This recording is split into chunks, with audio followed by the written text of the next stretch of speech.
What's going on, everybody? What's happening? Appreciate you guys popping in here with us on a Wednesday. You guys know we hit you guys on Wednesdays and Sundays. We appreciate everybody rocking with us.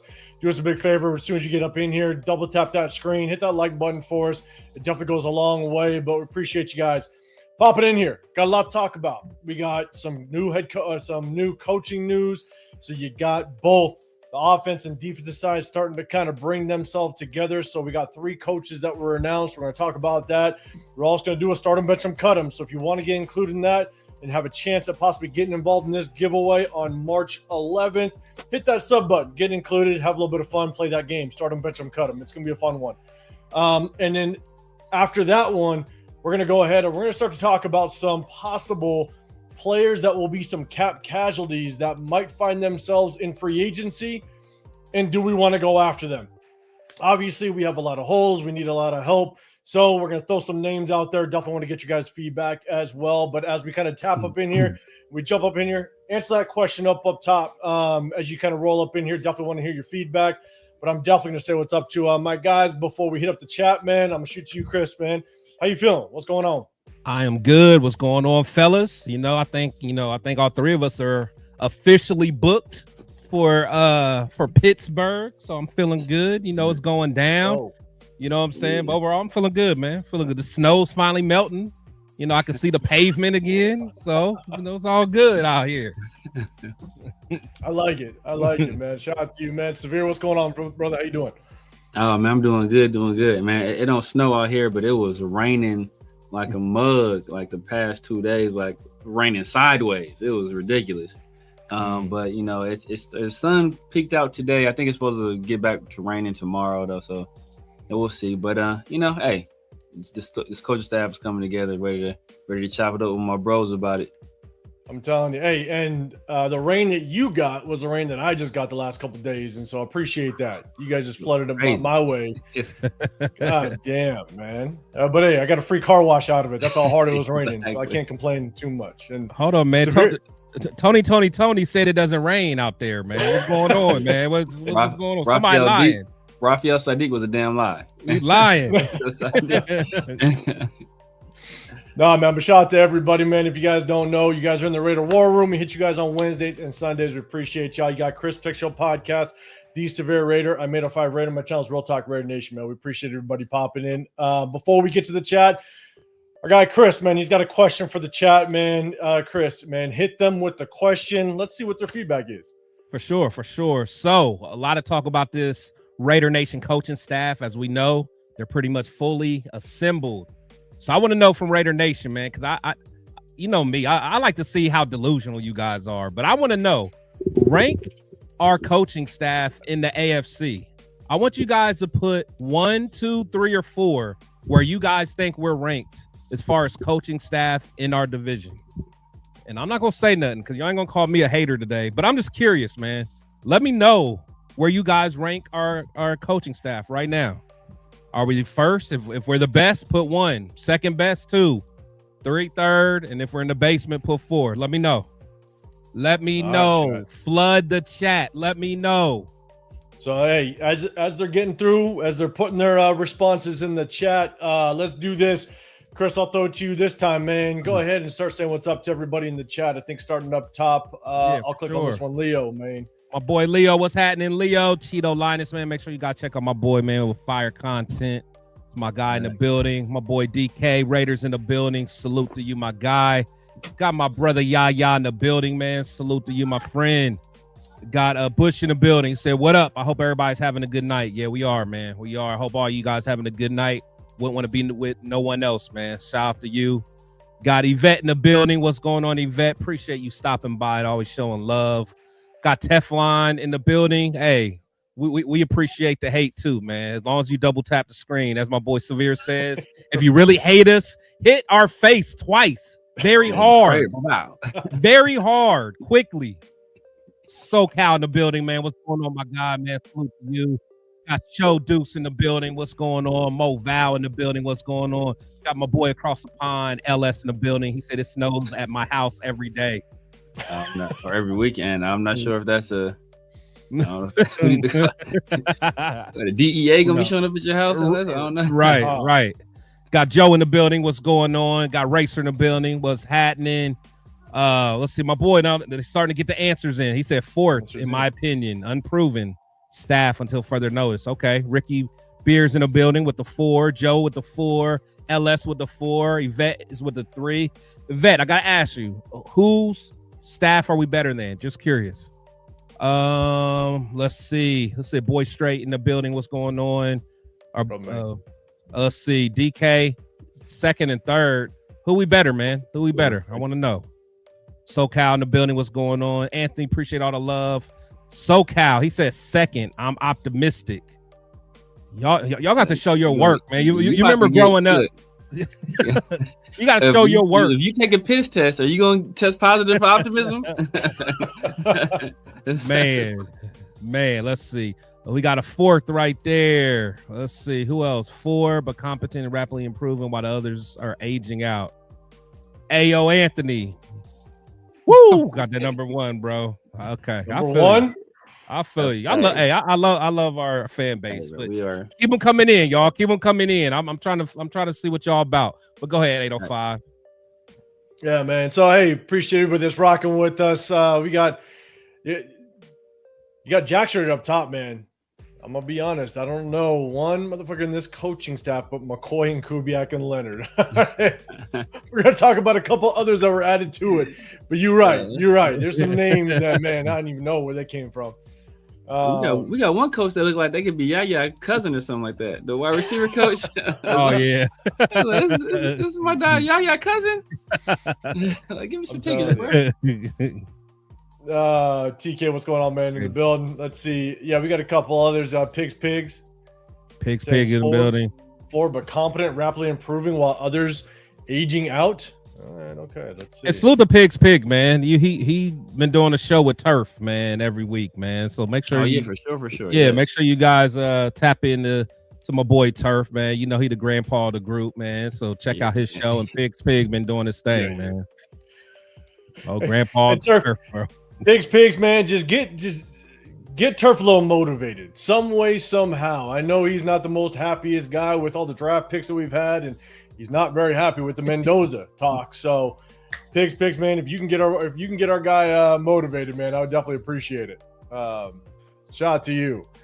We got a couple more people rolling through. I don't even want to know. What up, Coach? Coach in the building. This show's off to a bad start. I'll give you the benefit of the doubt. Just double touch it, Coach. Just hit our faces. Yeah. Hey, whoever you hate the most, man. Hey. Whoever you hate the most, it'll probably be severe usually. Exactly. It'll probably be. We already know what time. Oh, man. Herman in the building, man. You're saying McCoy, Kubiak, and Leonard going to the Super Bowl. Fernando. Man, people are loving Fernando. People love Fernando. He ain't even a Raider yet. God, Port City. Oh, my God. I will be. Big girls at Raider football. Hey, ain't nothing wrong with it, brother. Ain't nothing wrong with it. They need love, too. Exactly. Hey, for sure. Look, unlike Raiders football, big girls won't let you down. Big girls won't let you down. They won't let you down. Cook you a meal, rub your belly. I'm telling you. What up, Bart, man? Appreciate you rocking with us. We got Myra in here as well. We got Myra in here as well. Remember, guys, just like Chris said, hey, we're going to be at the draft. Pittsburgh, definitely hit us up. Hit us on social media. If you're going to be in Pittsburgh for the draft, we're going to be there Thursday through Saturday. And so hit us on social media. If you're going to be there, let's link up, put a name to face, and have a little bit of fun, man. We're going to have a little, we're going to, it's going to be fun. It's going to be fun down there for sure. So let's do this. We got more people popping in. Appreciate y'all rocking with us. Assassin's Creed. Let's get to the first topic. All right. Remember, do us a favor. If you guys want to answer that question up top, definitely answer that question. Let us know what you're talking about. But let's talk about some of the coaches, because after we talk about some of the coaches, we're going to do a start and bench and cutting, have a little bit of fun, give y'all a chance to get into that giveaway on March 11th. So let's share the screen. Let's talk about the first guy. We're going to bring up the coach, and then I'll give you just a little bit of take on him. And then I'll get everybody's just take on what that coach is and how y'all feel about it. So let's pop up to the first guy. The Raiders are hiring Al Holcomb as a senior defense assistant. What I'm going to do is I'm going to I'm going to blow this up a little bit. Not sure if you guys can read it, but chat, I'll definitely read it out. So first off, with his coaching career, started out in 2009. Holcomb joined the New York Giants as the defense quality coordinator coach. In 2011, he was promoted to a defense assistant. He won a Super Bowl with the Giants back in the day. Then he was with the Carolina Panthers in 2013, it looks like. He was hired as the linebackers coach for the Carolina Panthers. He was the Pro Football Focus first runner-up to their Linebackers Coach of the Year award. All right, so getting some accolades there. In 2015, he reached the Super Bowl with the Panthers. Wait, hold on. What year was that? That was in 13. Was that when my boy was there? The linebacker, Kuechly? Oh, Luke Kuechly? Oh. So that 13 was he there? He should have been there. Luke Kuechly, I think he was there. Yeah, He was there. Okay, hey, I'm sold then. I'm sold. You have to be. He coached the GOAT, apparently. He was there for sure, man. Hey. Let's see. All right, then he goes on to the Arizona Cardinals in 2018. Holcomb was hired as the defensive coordinator for the Arizona Cardinals. Then he was fired in December of 2018, so apparently that didn't work out too well. But he's got some defensive coordinator experience. That was under Steve Wilkes back with the Arizona Cardinals. Then he moves over to the Cleveland Browns in 2019. He was hired on as the linebackers coach. Then looks like he goes back to the Carolina Panthers, where he was hired as the defensive run game coordinator. Let's see. The Panthers were selected to coach the 2029 Senior Bowl. Let's see. In 2013, he was with the Buffalo Bills. He was hired as the senior defensive assistant, and he was appointed the linebackers coach in 2024. Looks like in 2025, he may have been there with the Bills as well, and now he is with our Las Vegas Raiders as a defense assistant. So, guys, I don't know much about him. All I know is it sounds like he's got quite a bit of experience. He's jumped around from place to place. He's got some previous defensive coordinator experience. Good to have that experience. Doesn't look like it went too well. But obviously, he's with Steve Wilkes. Steve Wilkes is more of a defensive-minded head coach. So he probably wasn't play calling. Steve Wilkes was probably running the ship over there. So he's got some experience. Good to bring it in the building. I definitely want to hear what the chat has to say. Chat, do me a massive favor. Hit that hashtag Raiders and let me know what you think of this hiring. I'm going to go back up to this screen so everybody kind of knows what we're talking about. But Severe, I'm going to throw it to you first this time, man. Any thoughts on Al Holcomb being the senior defense assistant? I mean, until we really know what that role entails, we really can't say too much about it. It's good to have another experienced guy on the staff, a guy that's kind of been around the block. He's been on some championship teams, been a part of some good defenses. Just another voice, that'll be there to kind of help and assist Rob Leonard in his transition from defensive line coach to defensive coordinator. We need all the experience that we can get on the staff, and he's right in that good range where he has the experience, but he's not too old. We kind of ran into some of those issues in the past where we were bringing in experienced guys, but they were like older guys, like way past their prime.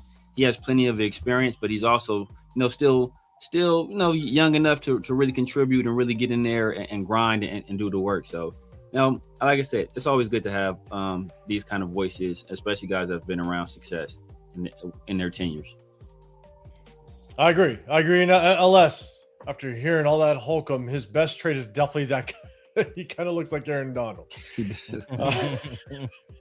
not lying. Just Aaron Donald, maybe like 15 years from now. Yeah, right. Aaron Cheeto, Donald still this is the highest position he's had. I mean, it looks like he's got some DC experience. What up, Ben? What's going on, brother? Appreciate you popping up in here. All right, Chris, man, thoughts? Al Holcomb, senior defensive assistant. What's your thoughts, man? Yeah, kind of the same thing, man. Like when you're talking about a position like that, like we really don't know what all entails. I mean, that's similar to what Rob Ryan held for us for a few years, and nobody knew what he did. Like he was just out there. So so I don't know, but I think it is good to, we did have some concerns about Robbie Leonard, not being a DC before. So having a guy here with some experience, it could only help. Again, I don't know what kind of what his style is. So I do got to kind of look up, some more. Hopefully I can find like some mic'd up, some stuff with him, just kind of motivating people and stuff like that. So, it's kind of early to tell. But again, when you're talking about a senior defensive assistant, he could play, a lot of different type roles. So he might just be a overall mentor more than just a X and O's type of strategic coach. I mean, I agree. Honestly, I think when you talk about senior defensive assistant, I mean that you're basically in an advisory role at that point. Right. Right. I think what Robbie Leonard's doing is he's bringing in a guy that's been coaching in the league since 2009. I think that's when his experience started in the National Football League. Sounds like he's been consistently in the league since 2009. So at the very least, you're bringing experience. Let's hope that he brings something to the table that could help Robbie Leonard with just the learning curve of being a brand new defensive coordinator to the NFL. So nothing to get too excited about. Let's just hope that he brings just another piece to the table, a piece of the coaching staff that can help Robbie Leonard kind of find his way being a young defensive coordinator. Real quick, Anthony in the building, man. You're hitting that hashtag Raiders. Appreciate it. You're saying, we honestly just hiring really experienced coaches because Nation is tired. Let's get at least 8 wins. I think you're saying 8 wins this year and grow from there. Would love playoff Super Bowl. When we are. We would love it all. Let's just not get our hopes up with 8 wins just yet. Hey, if it happens, it happens. But the reality is that, man, there's going to be a big learning curve for sure. Yeah, for sure. But, man, I appreciate you in that hashtag Raiders. What up, Jeff? What's going on, brother? God damn it, you cheating like always. I'm holding you to it. I'm you know what? I'm gonna scrotshot this just to hold yours, you to Jeff. it. That's yours, bro. You gotta hold that now. You are. And I think I know what A is, and so I'm gonna hold you to it. So all right. Talked a little bit about Holcomb. Appreciate it. Let's get to the next one. Remember, chat, do us a big favor. Let us know what your thoughts are, but we're going to go to the next guy. All right. This one says the Raiders are expecting, but it was announced that we did hire Zach Azzanni as our receivers coach. Azzanni. And so we're going to go through a little bit of his history. History isn't too deep, but we went ahead and brought him on as our receivers coach to kind of help out Clint Kubiak with this offense. And so if you take a look at just his coaching experience. So start out in 2017, he was the receivers coach for the Chicago Bears, and then he moved on in 2018 to be the receivers coach for the Denver Broncos. And then all the way to 2023, looks like he was the receivers coach for the Jets. And then this past season, 2024 to 2025, it looks like he was the receivers coach for the Pittsburgh Steelers. So it looks like he is nothing but a receivers coach in the National Football League dating back to 2017. Yeah. So chat, do us a favor, hit that hashtag Raiders. Let me know what your thoughts are on hiring Azzanni as our receivers coach. Severe, I'm going to throw it to you first this time, man. What's your thoughts on this coaching hire? Yeah, first of all, dude looks like he could work on the deadliest catch. He looks like he could work on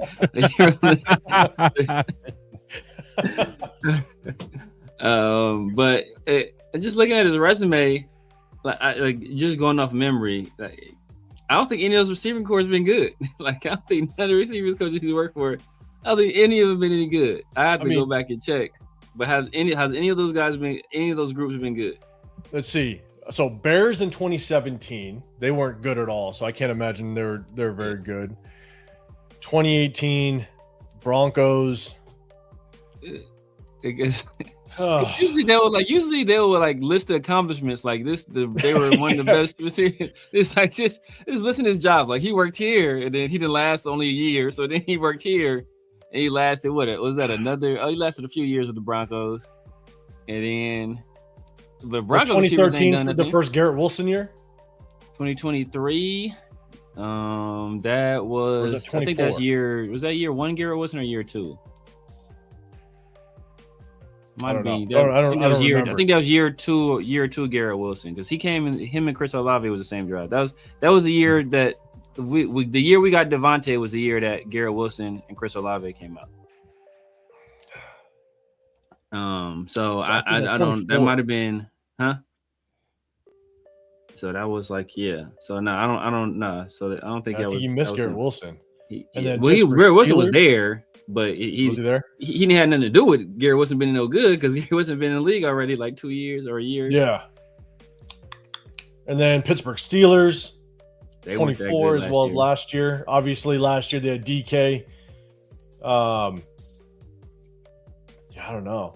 I don't know if there's too much accomplishments around the receiver rooms of these teams, these prior teams. Leo says scroll down and look under coaching success and see what it says. Oh yeah, bro, that's it. Yeah, I already know what time it is. We got three sentences. Yep, I know what time it is on that one. It's all don't college, need to even read that. Like. I see Central Michigan is the only thing on there. Western Kentucky. I see a Western Kentucky running back listed. No, we're good. We're done. Yeah. We're done. No. I'm going back to the picture. I'm going back to the picture. Oh man. Yeah. Chris, your thoughts, bro. Your thoughts. I'm gonna go ahead and let you take pass it on. Yeah, man. To be honest, kind of the research I did on him. One thing about him, granted, none of those cores were that good. But I guess he's a high intensity guy, and he demands like physicality out of his receivers. So like, even though the Detroit or Denver, they didn't really have the strong, the best receiving core, but he's used to kind of working with those big body receivers. So like the Cortland Sutton, Tim Patrick, and he demands like blocking.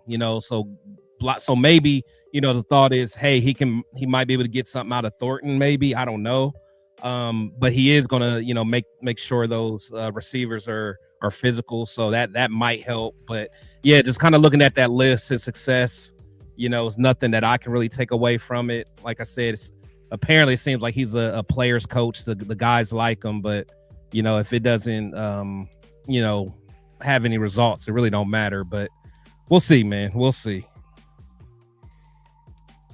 I think who started this one? I did. Chris knows Roman Wilson. Oh yeah, Roman, that was my guy. Yeah, he was nice. Out of Michigan, he had a solid. I remember that year he had a real cool Senior Bowl too. Oh yeah, fast. I think the only person. I think he might have been one of the only people to get a catch off of Quinion that year. I want to say. This is what's really difficult about him. Obviously, he's got about a handful of receiver coaching history, about a handful of years coaching receivers. But that's probably, outside of maybe a linebacker, that is without question the most just struggling position group that we have so far. Receiver room is going to struggle. Obviously, you got Jack Bech that needs to develop, Deontay Thornton that really didn't come into his own at all. And then what are we going to do? Maybe go into free agency. We got to get a veteran in here to at least teach some of this receiver core, but we're probably going to address it in the draft. So you bring in another rookie. And so that's where I think you got to bring in somebody that has experience. So let's hope Kubiak in some way, somehow just understands what he brings to the table is definitely going to help out this offense move forward. I'll throw this one up. he looked like he could be a sandwich artist. He looked like he could be a sandwich artist. He got a pair of clear gloves on right now.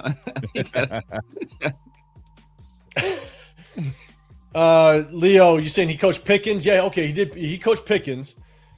But, man, Pickens was a head case over there with the Steelers. That's why they got rid of his ass. And so as a receiver coach, man, did he not have the ability to kind of rein him in and have the ability to actually kind of tame him down? That's not a good sign, in my opinion. Yeah. And like Pickens was out there blocking either. like Pickens. Right. And yes, Leo, it's struggling. I'm gonna say struggling. We got rookies, we gotta develop them. But you know how I feel about Jack Bech. What up, Dub? What's going on, brother? Appreciate you popping up in here. Dub. You make Jack Bech at his future employment spot. Hey, Judo Joe, he said, don't forget Kubiak's background as a receiver coach too. He is. Good point. Let's hope. Hopefully there's some sort of connection in the past and he knows who he's bringing in. But that's the downside. That really is the downside of waiting and hiring on somebody so late in the game that now you got kind of the pick of the litter. You know what I'm saying? And it's slim. So we'll see how it works out. All right, let's get to the next one. We got this guy. Severe, stop it. Severe, stop it. The Raiders are set to hire University of Iowa running back coach Omar Young as their running back coach. Chad, hit the hashtag Raiders. Let me know what your thoughts are. There's a little bit of history on this guy. Couldn't find too much, but what I could find, okay, this is what I'm going to rock out with you guys. He was the Hawkeyes running back coach for one season, 2025. I'll try to blow this up a little bit. Young is a 42-year-old and turns 43 in September. Also, he was born in Oakland, so he's an Oakland native and went to high school in Berkeley. Coaching experience. Young's experience was primarily been in the college ranks, including last year, but he's been in the NFL. He has been an NFL coach for 6 seasons. His first NFL job was with the Cleveland Browns as an offensive assistant, coaching in 2015. And then he spent 2 years, 2017, 2018, with the Green Bay Packers as an offensive quality control coach before taking the same position with the Chicago Bears in 2022. Young became the Bears wide receiver coach and assistant quarterbacks coach in 23 and was an offensive assistant coach for the New England Patriots in 24. And so it looks like with all of his NFL coaching experience, he was everything but a running back coach. Looks like. And so that's basically his running back or his coaching experience in the NFL. And now he is the running back coach for the Iowa Hawkeyes. But now he's over here. So let me kind of go back to this great picture just for Severe. Guys, chat, let us know. Hit that hashtag Raiders. Let me know what your thoughts are of Omar Young being a running backs coach. Chris, I'll throw it to you first this time. What's your thoughts on him being the running back coach? Knowing that he's got to coach up this number 6 overall pick. Yeah, man. Yeah, it's kind of underwhelming, to be honest. Again, when you kind of do some research on him, it looked like his best coaching years were in college, to be quite honest. You know, he's had some, a little bit of success in college. I was trying to look at some of the good backs that he really worked with in the NFL. Did he have Caleb in college? Did he have Caleb Johnson? What year was that? Because he was with them. Hold on. He was 25. So, no, he didn't have him. No, he didn't. Damn, he can't even give him. I'm about to say, he can't even take that. Trying to throw him a bone. Yeah. So I don't. Yeah, I was looking at the backs he did have. I mean, there's some no names like the guy who led in rushing, Moulton. He had 878 yards with a 5.2 yards per carry. So I don't know, man. I don't know. I'm trying to give him the benefit of the doubt, man. I'm trying not to be a hater. I'm trying not to be negative today. Trying, man. The chat is just cooking this guy. I feel bad. It's rough. It's rough out here. I mean, my God, look at my guy, bro. My dude is 42 going on 60, man. That dude looked like goodness, man. Being assistant quarterbacks coach for Justin Fields will do that to you. See what that do for you? Tough life. Oh man. Yeah, and Pig's said Hondo was hyping up the running back coach we just got rid of. Yeah, Dylan McCullough. Yeah. He's respected. He's respected. Yeah, he took a job. I thought we just let him go, but apparently, what's funny is that I was just telling Chris and them that the Chiefs hired DeMarco Murray to be their running backs coach, and then so he was the running backs coach at Oklahoma, and Dylan McCullough took the job at Oklahoma to replace DeMarco Murray. So low key, the Chiefs sniped us for our running backs coach, but basically. Because them hired DeMarco Murray is what prompted Dylan McCullough to leave and go to Oklahoma. So they indirectly got us. And I thought there was originally some chatter about him going to the Chiefs for a while there because that's why I was like, man, are they gonna mess around and draft what's the name? Love. Yeah. He was Notre Dame running back coach. Yeah. Right? So I was surprised to see that he went to college, but Yeah, I don't know, man. This guy, I don't know. I'm trying, y'all. I'm trying. Mm-hmm.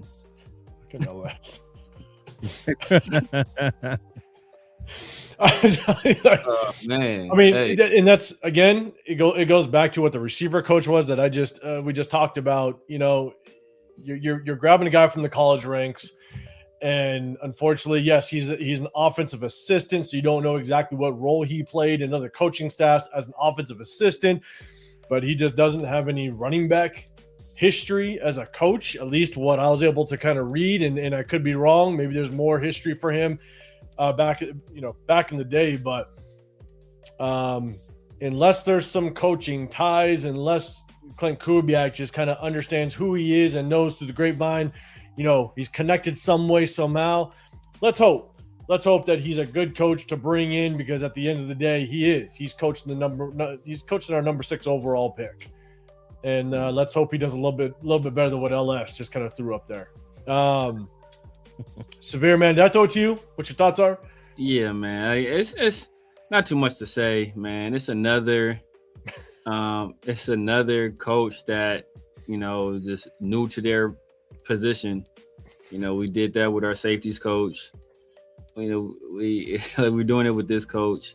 We're doing it with Rob Leonard. We're doing it with our offensive coordinator. Obviously, our head coach is all people that are new to their position. So it's another guy that's new to his position. So we'll see how it goes, man. We got some experience on the staff. Hopefully, we add some other people that at least have experience coaching running backs at the pro level that can assist him in some way, shape, or form. You know, because I know they mentioned that Kubiak's background is in coaching wide receivers.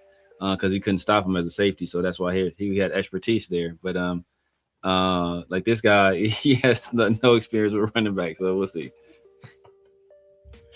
He's got zero experience, which at least as far as we can tell. In the pros, rather. Yeah. And as far as we can tell, all the play last season, Genty needs all the help that he can get, based on his performance last season. Oh shit, Money Chuck, what's going on, man? Good seeing you in the building, man. Didn't see you here. Didn't mean to say too much about your stepson Genty. Omega, one thing I'll credit McCullough for is fixing Genty's fumbling. Hope it doesn't come back. I don't know. Let's hope not.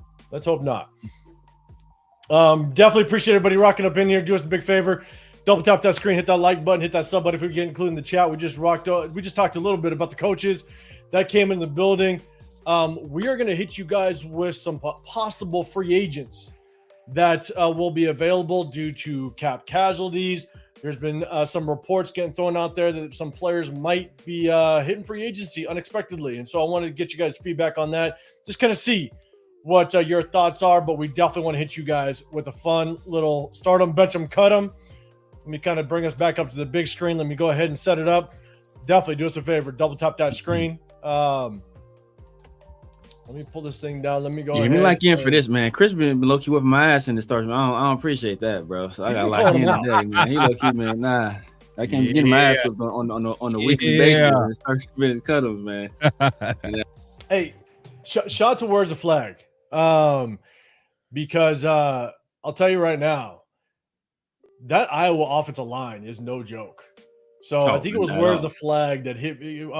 I think I was doing either a solo live or something like that. And he said, hey, you got to check out the Iowa offensive lineman. And you look at the Iowa offensive lineman, I think there's one of their guards is got him blank on his first name, but his last name is Bo, I think. You got that Jennings Dunker guy. Yeah. Dunker. Yeah. You look at that entire Iowa offensive line. They're physical. It looks like grown-ass men picking on little kids. I mean, they look like just a unit. And so I'm really curious. I'm interested. I'm doing more homework on that Iowa offensive line because there might be studs that you can get in the later rounds. So shout out to Where's the Flag, man. He check them out.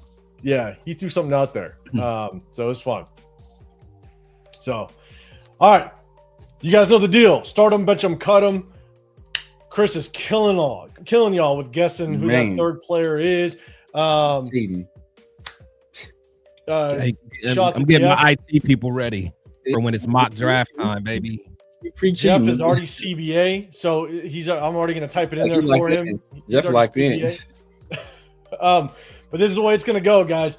When I pull it up on the screen, 2 players going to pop up. There's going to be a letter in front, but it's going to be opportunity. As soon as the 2 players pop up, remember, it's everything at the top of their game. Once the 2 players pop up, you have an opportunity to guess the third. You have an opportunity to guess the third player, and if you guess that third player, and you can guess as many times as you want, I'm going to screenshot it, and you'll get entered into our giveaway March 11th, day 1 of free agency. So I'm going to go ahead. I'm going to share the screen just to kind of get this thing up there so you guys can take a look at it. There it is. And after about a minute or so, then once my guys get a chance to kind of give you their thoughts, Chris most likely will guess it. Then I'll give you guys a little bit of a hint to give you a little bit more opportunity to get involved in that giveaway. So, and once that third player pops up, then do us a favor. Letters will be in front of them. Hit me with that. Start them, bench them, cut them in that order. Who you'd start, who you'd bench, who you'd cut. All right, here we go. Here's the 2. Remember, it's at the top of their game. The third player is kind of in the same conversation. You got Alvin Kamara and you got Jamal Charles. A and C. Alvin Kamara, Jamar Charles. Remember, Alvin Kamara, top of their game. Obviously, I think Alvin Kamara is definitely on the kind of downswing Shady of his career. But who could C be? Or who could B? Who could be letter B? Oh man, that was gonna be weird. I'm saying shady. Shady. Oh, this is saying shady. Okay. All right. Okay. I'm going. Let's see. Tomorrow, Charles. I am going. You got a Todd Gurley out there. I'm going. Chris Johnson. I'm going CJ2K. CJ2K. It's not bad. CJ2K, huh? Let's see. There's a Chris Johnson. There's a Josh Jacobs. Yeah, that's true. That's Jamal Charles. He's a bad man. Yeah, Anthony's just throwing names out there with Devontae.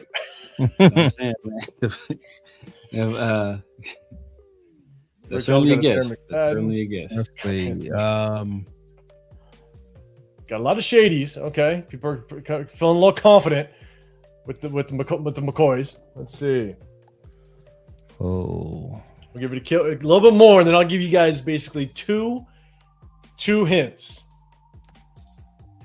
And you guys can guess as many times as you want, chat. Throw them out there. Guess as many times as you want. At the top of the game. Brian Westbrook. That's a nice Brian one. Westbrook That's a nice one. Yeah, I'm trying to think. CJ2K might be too. But top of their game. Jamar Charles is a dog. Kamara's a dog too. I think we've had Arian Foster already. Just throwing a Reggie Bush out there. Let's see. All right, I'm looking. Okay, so all right, here we go. You hate me. For the Panthers. You pay with the Panthers. XFL.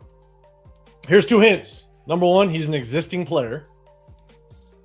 Okay, existing player. Okay, still playing. Okay.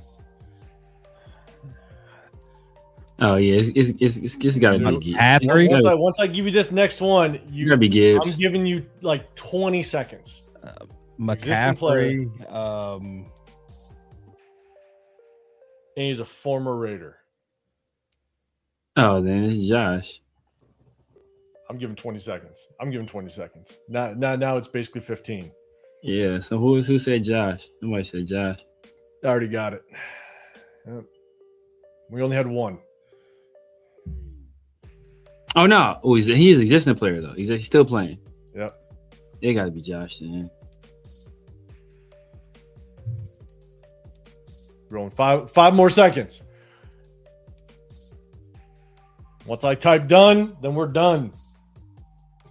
Yeah, gotta be. 1. Done. All right, here we go. All right, yeah, we got a bunch of people that kind of got into this one. Let's see. I'm gonna go ahead, screenshot some of these before I forget. Genty. Who said Genty? Was it Money Chuck? Oh, yeah, you a fool, man. It was Money Chuck. Had to be Money Chuck. You know, Genty stays in his mouth.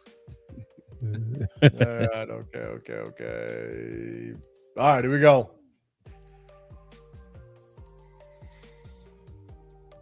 Yeah. Shout out to Jeff, man. I think Jeff came right out the gates with the name. Jeff was the first one in. He was You got SoCal, you got MGs, you got Bart, you got IE. Remember, even if you guessed it before, it's just another entry into it. You got Cheeto, Myra, LS, Anthony. I see all you guys. Bang bang, and Jeff was the first one. Jeff, first guess. Right, Jeff, yeah, that was his first guess. So shout out to him. So all right, remember, guys, if you guys got it, we're gonna do at least one segment every single live on Wednesdays and Sundays. So you have multiple opportunities to kind of get into our giveaway on March 11th. And so if you didn't get in on this one, check in with us this Sunday. We're gonna do another one March 11th. That giveaway will go down day one of free agency. We'll have a little bit of fun. So, all right, let's do, guys. Start them, bench them, cut them. Jeff is already CBA. He's CBA. I'm holding him to it. So he's starting Jamar Charles. He's benching. He's benching Josh Jacobs, and he's cutting. Chris, know where I'm at. See, I wanted to put Josh Jacobs up here just for Chris. I wanted to see what Chris had to say about this one. Chris, know where I'm at with it. So let's do this. I'm probably right where you at too, though. I'm probably right with you. All right. Rick L's got the ACB. He's coming in here. I keep it real. Let's see. No, Jeff. No. I'm holding you to it. I'm holding you to it. Let's see. At noon, the Cool Raiders, Jacobs all day. LSCBA. Let's see. IE, you got ABC. Yvette, your BAC. All right, you got Josh Jacobs, Alvin Kamara, and benching or cutting Jamal Charles. Let's see. Pigs. Hey, it's at top of the game. The best season Josh Jacobs has ever had. Top of the game. SoCal, your cabinet. All right, Bart, your BAC. I like it. Omega. Let's see. BAC. Okay. And Pigs. Your BCA. Myra, CBA. Right away. ACB. Let's see. All right. Cheeto, as a Raider fan, BAC. As a football fan, sorry, Josh, cabinet. All right. Let's stick your guns on this. Okay, I'll get to the rest of them. Who wants to go first? I'll kick it off. I know you guys probably gonna be surprised, man, but I'm cabinet, man. I'm cabinet. I gotta keep it real. Cabinet? I gotta keep it real. I love JJ, man. I love JJ, and I love Kamara too, but Jamal was something vicious. Jamal was vicious, man. Like he was cold. You talk about open space. Oh my God. To the you talk crib. About creating your own success. When Jamal put that helmet down, it's a wrap. It's a wrap. You knew he was done. Done. Yeah. Jamal was some vicious, and like I said, I love Kamara's game too. And then JJ's my god, man. I love JJ, but these two dudes was something, something vicious, man. I like it, Chris. I tested you, and you stuck to I know you did. Hey, you know what I'm saying? I keeps it real, y'all. I keeps it real. I ain't no homer. All right, Severe, I'll throw it to you here in just a second. But Joel's got. But I will say though, when you gave that last clue, I'm like, damn, it's gonna be Jacobs. I'm like, I'm gonna have to cut him. I was the whole thing. I'm thinking like, damn, I'm gonna have to cut him. I set you up. I did not want him to. I did not want it to be him, man. Yeah, I set you up. My bad. Yeah, where's the flag? I said BAC. I'll stay with it for sure. Okay, so you're cutting Jamal Charles. How many cuts for Jamal Charles came up on here? No, man. People just hate the Chiefs. I don't know. You got Rebel. Yeah. You're cutting Jamal Charles. Yeah, I can't cut Jamal Charles. I don't know if I can You can't cut Jamal Charles. Old man. He was though. And remember, it's top of the game. And Pigs, James to take a negative play and make it a positive, which was unique to him. I always use that example of making the first man miss Josh Jacobs, once you caught the edge and you're a one-on-one, doesn't matter if you're a linebacker, corner, safety, he's winning that one-on-one. Yeah, he got busy. He got busy. What up, Raider News Central? Let's see. And the thing is, I feel like Jamal always killed us. Oh my god! I feel like he always between him and Priest Holmes and Priest. All three of them. Larry Johnson. I mean, every time they had a back, every back they have, they just killed us, man. Priest was something cold, man. Cold. Priest had a 3-year span. Oh yeah. Vicious. All right, so Severe, what you got? Start, bench, cut. I mean, you guys know how I feel about Josh Jacobs, man. You know, the greatest.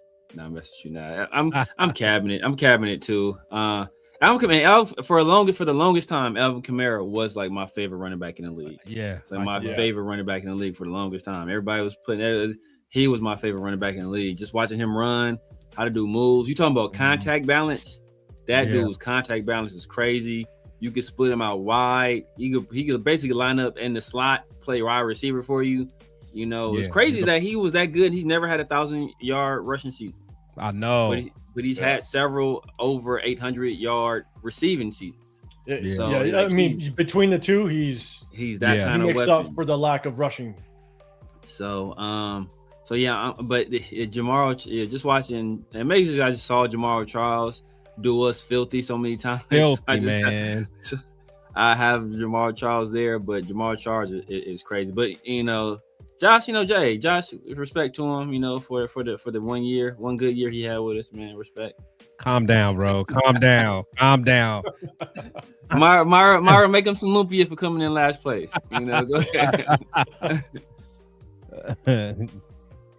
I'll be real though. When I put Josh Jacobs in, it was the two that I was like semi struggling with, which was Josh Jacobs and Kamara. Like, I think Jamal Charles is without question, he's a starter. So I got C as a starter. I think Kamara was just dangerous in open field as well. Like you hit him with the screen, you hit him with the check down. You just know he's like guaranteed 10 yards almost. Yeah. You know, and so as good as Josh Jacobs was, or still is. Yeah, I think I'm cabinet. There you go. I'm cabinet. So,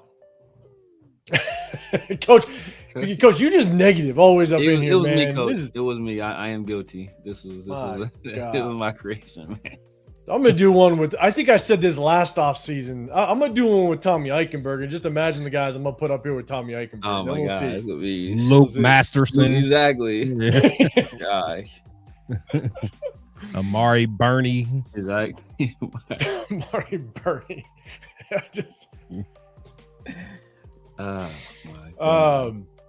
think that's what definitely. Gerard Cooper. No, he didn't even mess with Gerard Cooper. Actually, Gerard Cooper was way better than Tommy. He was a safety though. He was a safety, yeah. Yeah, Cooper was, yeah. And I think that's what clearly separates Alvin Kamara with Josh Jacobs is Kamara's just ability in open field. Like we were saying, like when he catches the ball, he's dangerous. Where Josh Jacobs, he's dangerous, but man, not Alvin Kamara dangerous. I think that's where it just kind of separates the two. No. So, all right, go back to the big screen. Appreciate member. Hey, guys, do us a favor, double tap that screen.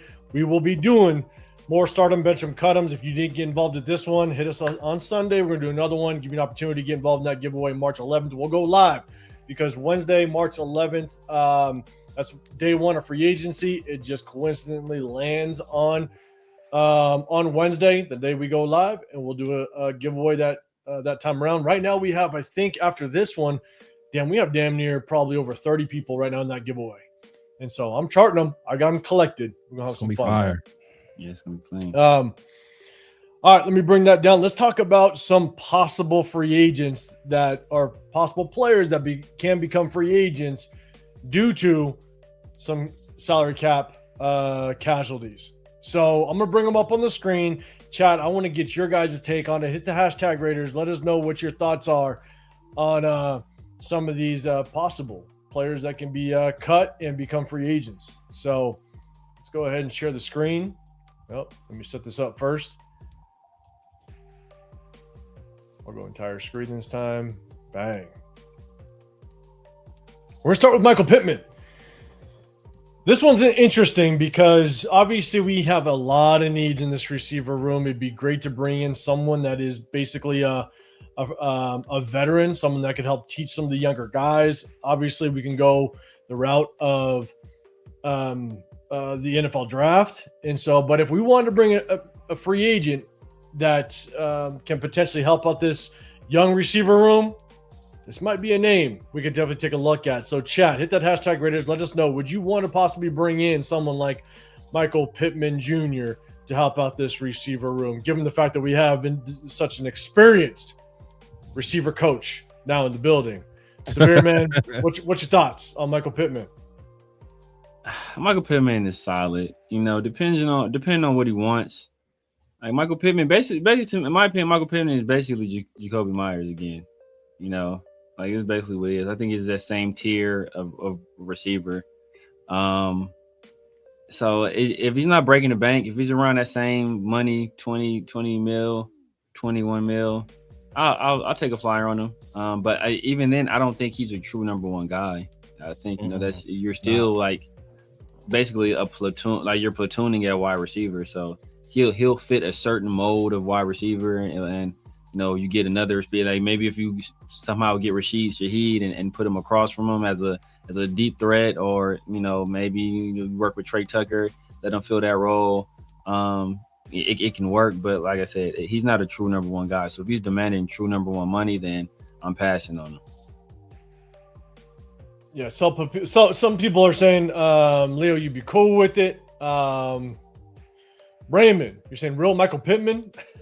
I don't know if you're just mad at Michael Pittman possibly being a cap casualty. But look, there's a lot of rumors out there, and again, it's just rumors that the Indianapolis Colts might prioritize Alec Pierce, and they could possibly address the receiver position in the draft. This is actually a fairly deep draft when it comes to the receiver group. And so you can go after guys in the second, possibly third rounds. I know a lot of guys like, what is it, Jacoby Lane? They're saying he possibly is a second round guy out of USC. You can even fall back into the third, maybe fourth, but I think maybe third. You got who's that? I know Leo knows him. What? The Notre Dame guy? Oh, yeah. Somebody was just telling me. Malachi, right? Malachi something. Leo will know. Leo will throw it out there. But people are basically saying that the Colts can possibly prioritize Alec Pierce and go after a potential number one receiver in the draft because this draft is fairly deep. So that's why it's basically being thrown out there. Just don't shoot the messenger. Assassin's Creed saying, yeah, man. LS, she said, I prefer Alec Pierce. Houston, what's going on, man? You say, to me, getting Pittman is like being back. It's like bringing back Jacoby Myers. Yeah.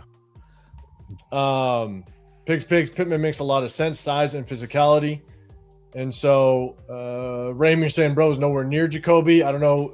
Are you saying that like he's better than Jacoby or he's worse than Jacoby?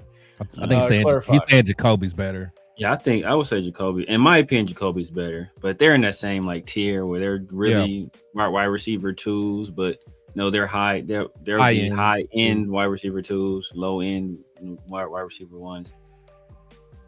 So, Chris, man, thoughts, Michael Pittman. Yeah, man, I don't.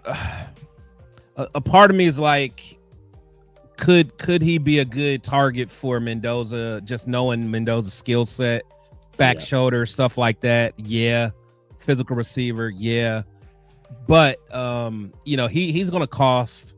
And honestly, and I hate to say it, but for what he brings to the table, Jack Bech better bring to the table as a second round wide receiver. He better be able to be that, that possession, strong, physical guy.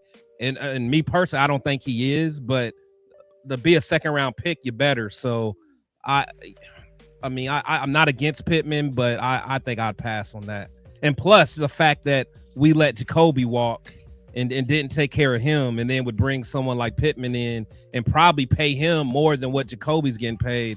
That's gonna piss me off all over again. So especially now the cap is going up. Right. So yeah, that's gonna piss me off. So I'm gonna say pass.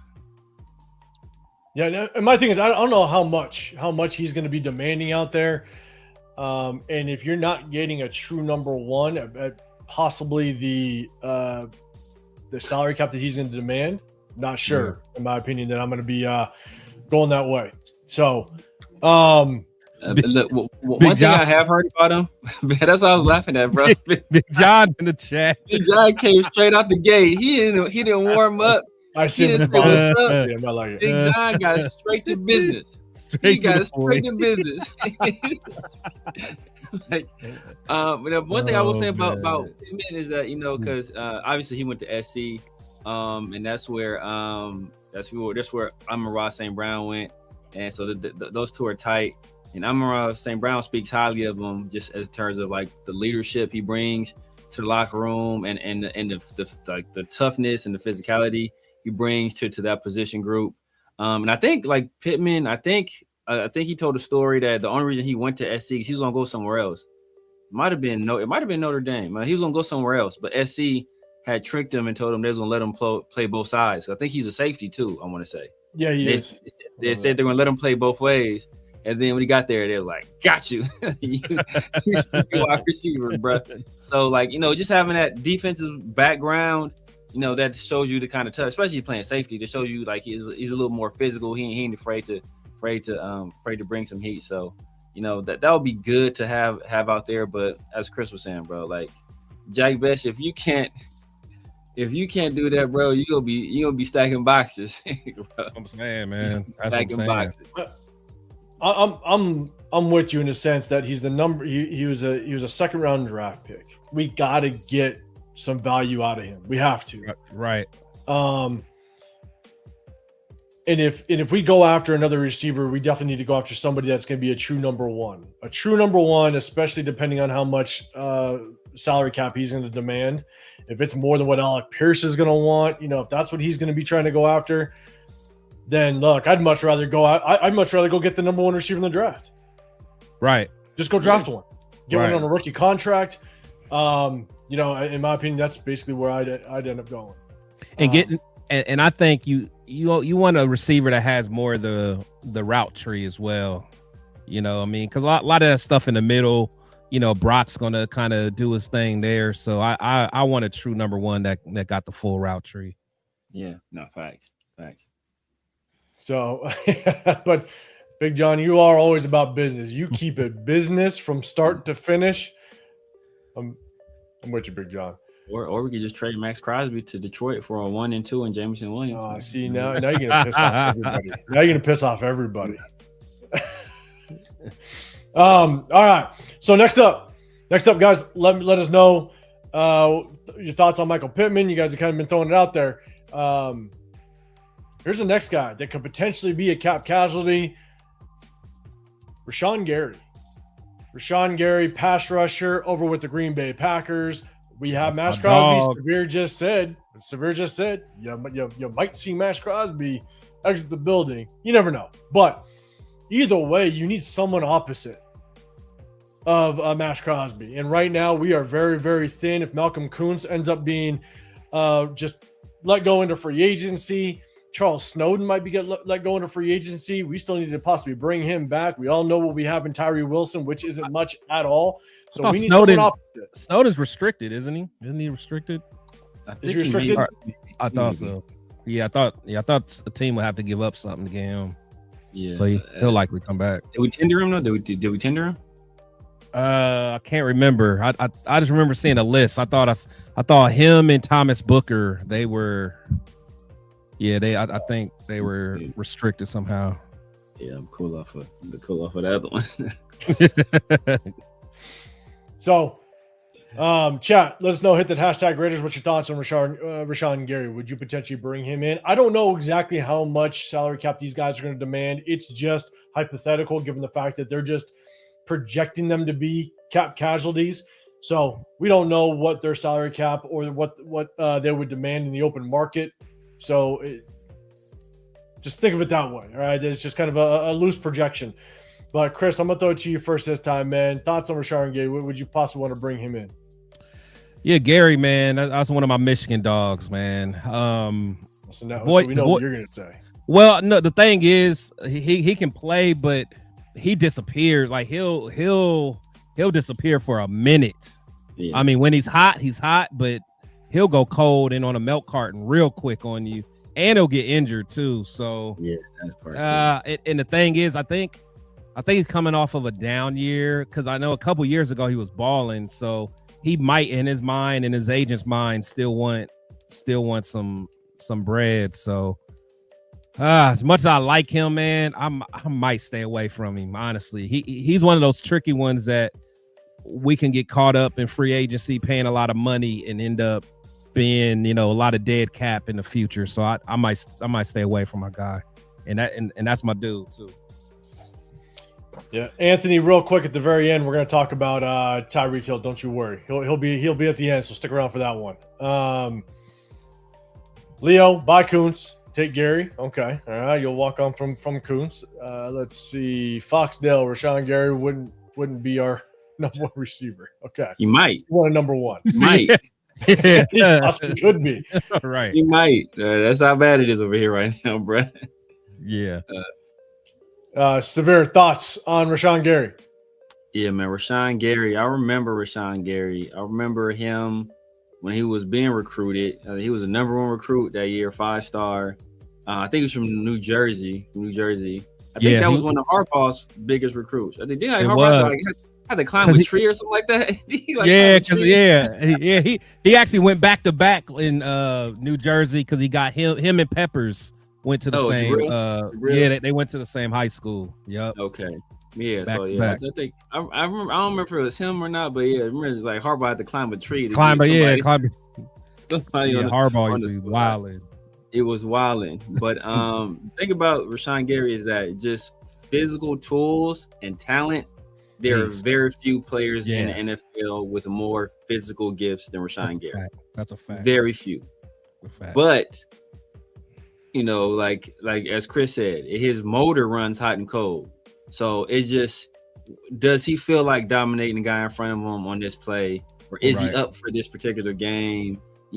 This guy say something about his mama pregame, like it's stuff like that, so how much does he really want it on this particular play or in this particular game? So that's always a risk, because that's hard to gauge, and you get a guy big money and you put him in a income tax state and he gets comfortable, what are you going to really get out of him? And then you got this cast of misfits on the coaching staff, like who's going to really be there? Who's going to be there to hold him accountable?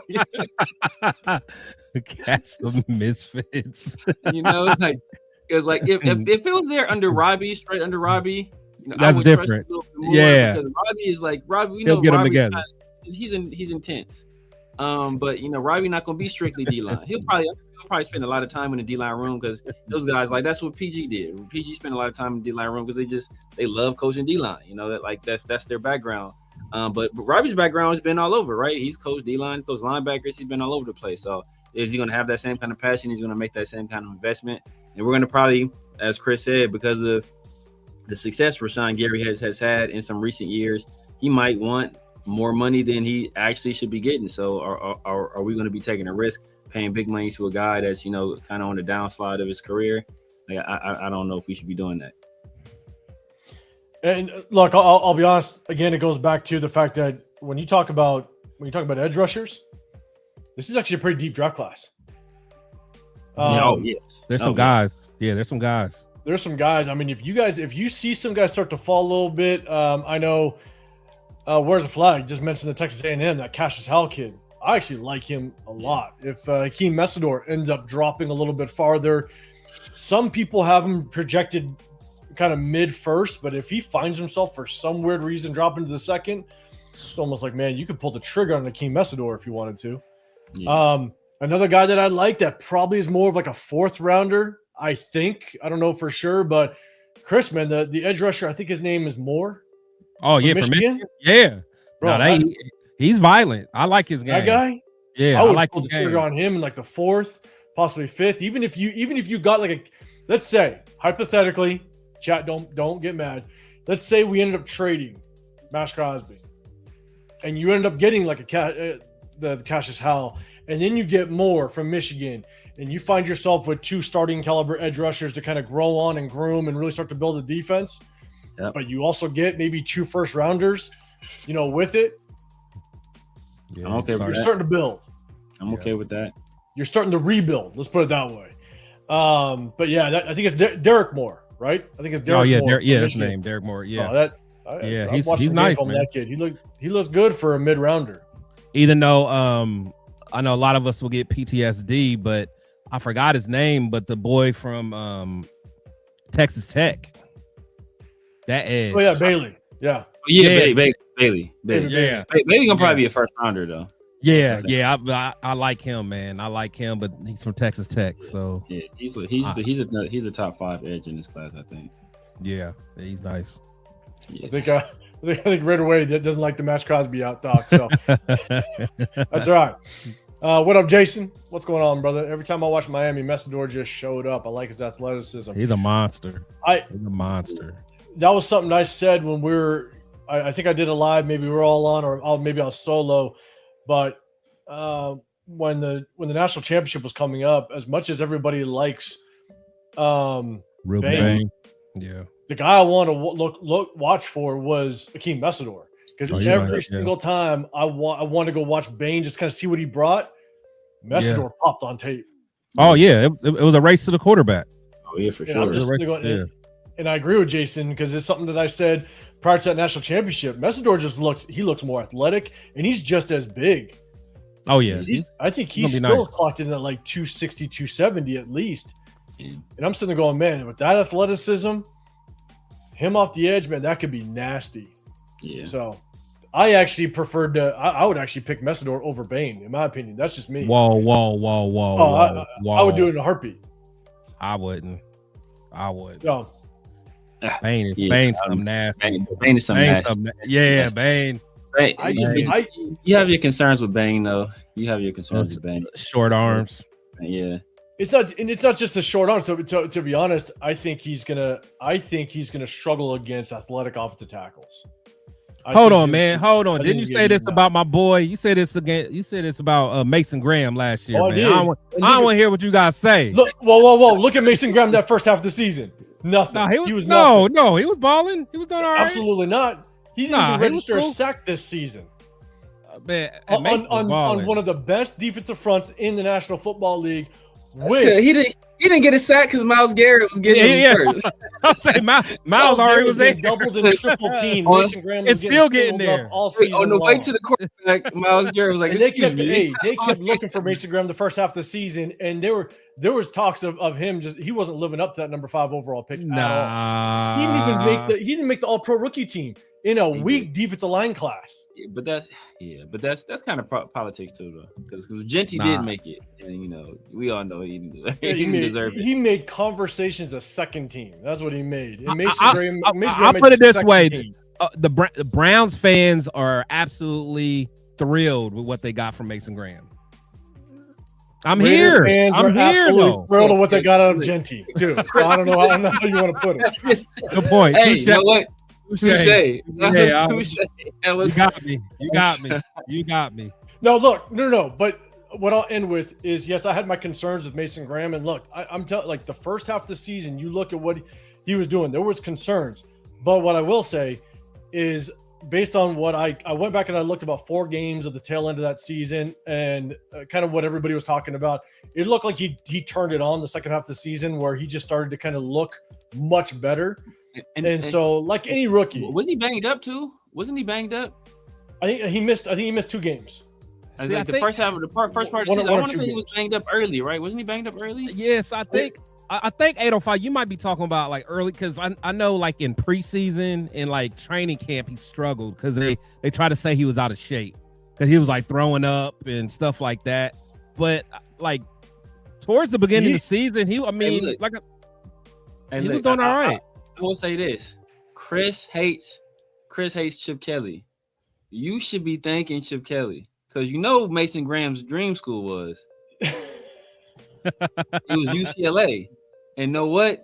He's like, Chip Kelly never reached out to him. Never, and that was Chip Kelly's problem. Chip Kelly, he don't recruit. He does not want to recruit. That's why he at Northwestern. They're not gonna make him do it. They're not gonna make him do it. They're gonna give him these 2 and 3 star guys and let him put up numbers with these,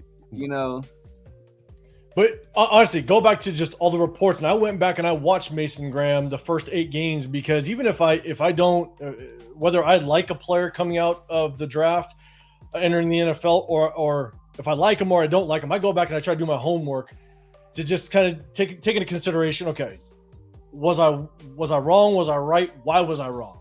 If you go back and you look at Mason Graham's first 8 games, there was flashes without question, but you could also see the concerns that I had. But in the same breath, I will say it does look like he turned it on kind of last probably 7-8 games or so. And I think that he will most likely justify that number 5 overall pick. It looks like it. I'm not exactly sure, but I will say he's probably in the best situation possible with a Myles Garrett that's getting doubled and triple teamed, and he didn't register a sack. I'm just saying, as a number 5 overall pick, you maybe want to expect a little bit more. But you feel that way about Bane, though? You feel Bane? I don't know. I know Bane. I know people say he's a tweener. That's the thing I hear a lot. Is like he's a tweener. I think he is a tweener, but I also think that he can't play a 3 or 5 tech. Like he's too small. He's going to have basically one move, which is going to be an absolute power rush, and it's just not going to work consistently. Off the edge, I think he's going to. It's all about. He's mostly going to be a top 5 pick, right? And so he has to live up to that top 5 pick. I don't know if he's worth a top 5 pick based on the fact that I think he's going to get stalemated a lot against athletic offensive tackles. Yeah, I mean that's why. I mean, I was comparing him. He's not the same size, but I was comparing him to Ed Oliver. People will remember Ed Oliver at Houston. Now, obviously, it's lower level competition. But Ed Oliver was a Heisman candidate. That's what I'm about to say. He was a Heisman candidate. That's how much he was throwing stuff. I think he had double-digit sacks as like a true freshman. Yeah, because a lot of people was thinking he was in that same draft as Quinnen Williams, right? And no, he was in the Cleve Farrell draft. Oh yeah. Quinnen Williams. Yep. Yeah. And who was and Bosa was in there. So a lot of people were saying that he was going to be the second best after Bosa as far as defensive players. So I mean, I had Quinnen Williams. I had Quinnen Williams being the best defensive player in that draft. Obviously, it looked like it's been Nick when he's healthy. But Quinnen is in a different situation. We're gonna see. He already acting up. Acting a fool. Yeah, he already acting up. Did us discuss the first game in. I think who was talking about it? Oh, it was, matter of fact, it was Genty. Was it Genty? I think it was Genty that was talking about it. And it was like, who was the guy that, like, when you saw him play, and he was like, oh yeah, like I want to say he was like, we're talking about when we played the Cowboys, it's like Quinnen Williams. Yeah, it is different. It's like, that's different. Like, it was like, man, this ain't right. So, Leo, don't you throw that out there. God damn it. Pro Bowl Shador Sanders. I don't even know why I'm even repeating it. You're out of your goddamn mind, Leo. So, Sacktown, you're saying you'd rather have Arvell Reese.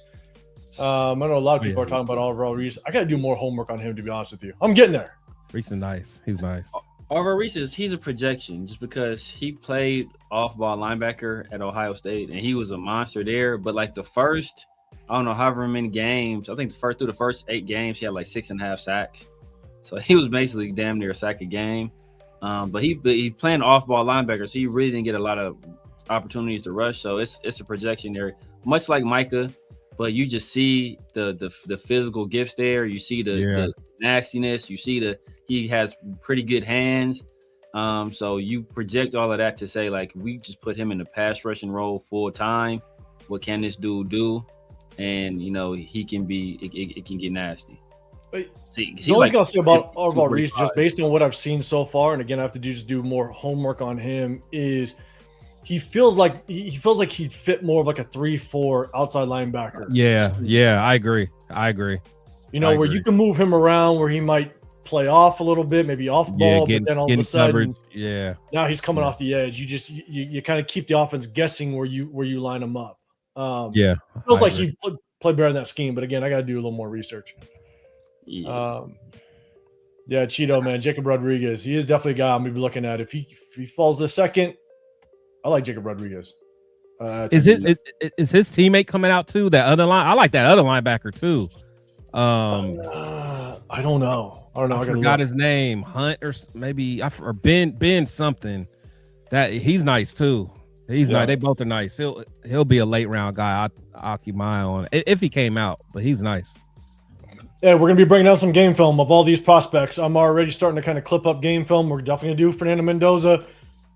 We're gonna have we're gonna try to look at the top 3 players at each kind of position of need for us, and we'll kind of break those guys down and maybe some sleepers. I'm definitely getting my guys' input as to who we kind of want to break down the game for. But we'll be doing this prior to the draft, and we definitely want to get you guys' feedback as well in the chat. So appreciate everybody rocking. What up, Chewy? What's going on? Hey, I think Chewy, I heard Chewy, you got you hit I think 500 subscribers. I think.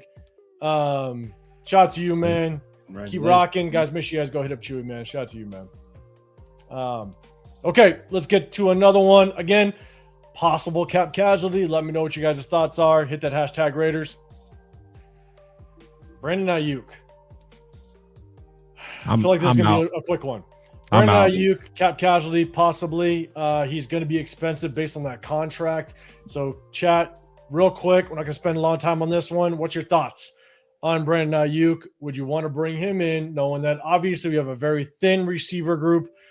Hit that hashtag Raiders. Severe, I'll throw it to you first, man. Brandon Aiyuk, what's your thoughts? Yeah, man, I'm taking a hard pass on that. You've seen the way Brandon Aiyuk been acting ever since he got that money.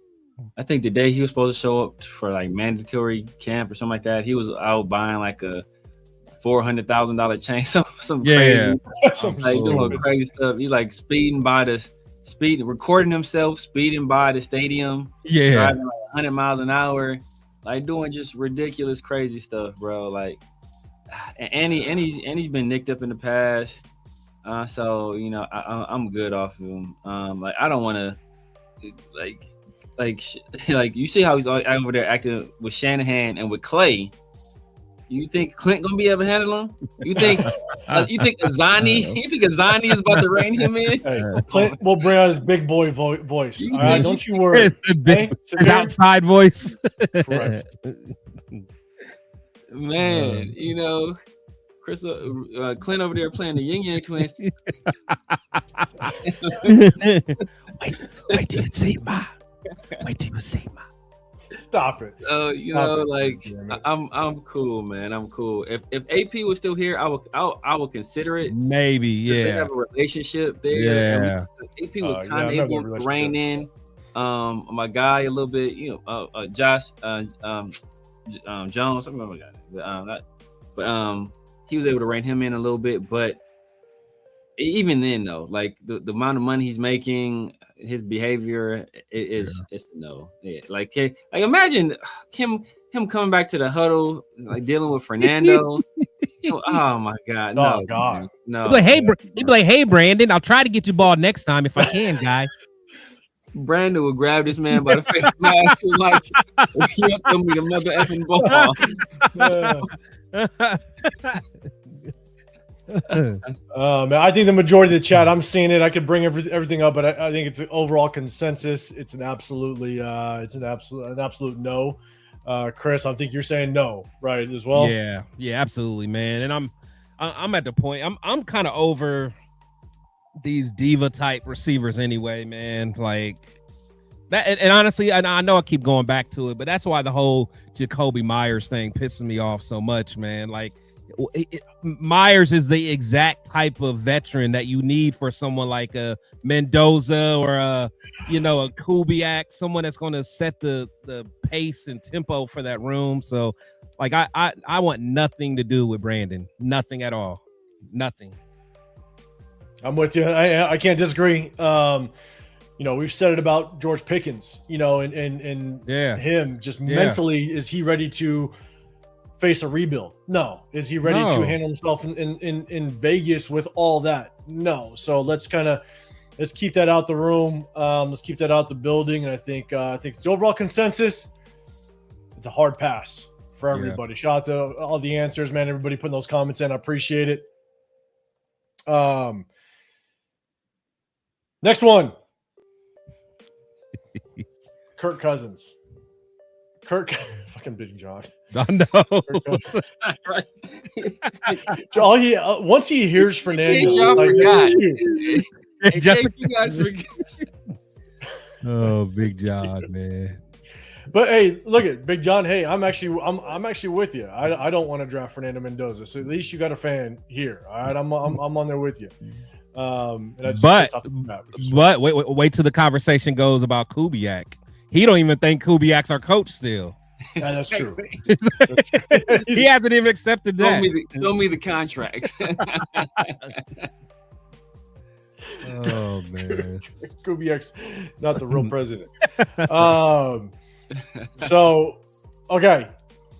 Look, Kirk Cousins, if he ends up getting cut, all right, not sure what type of contract that he's going to be looking at, but obviously, if we do go with someone like John Earmuffs Mendoza, even if it's not Mendoza, you maybe draft another rookie quarterback. You bring somebody in that's young that you can maybe build.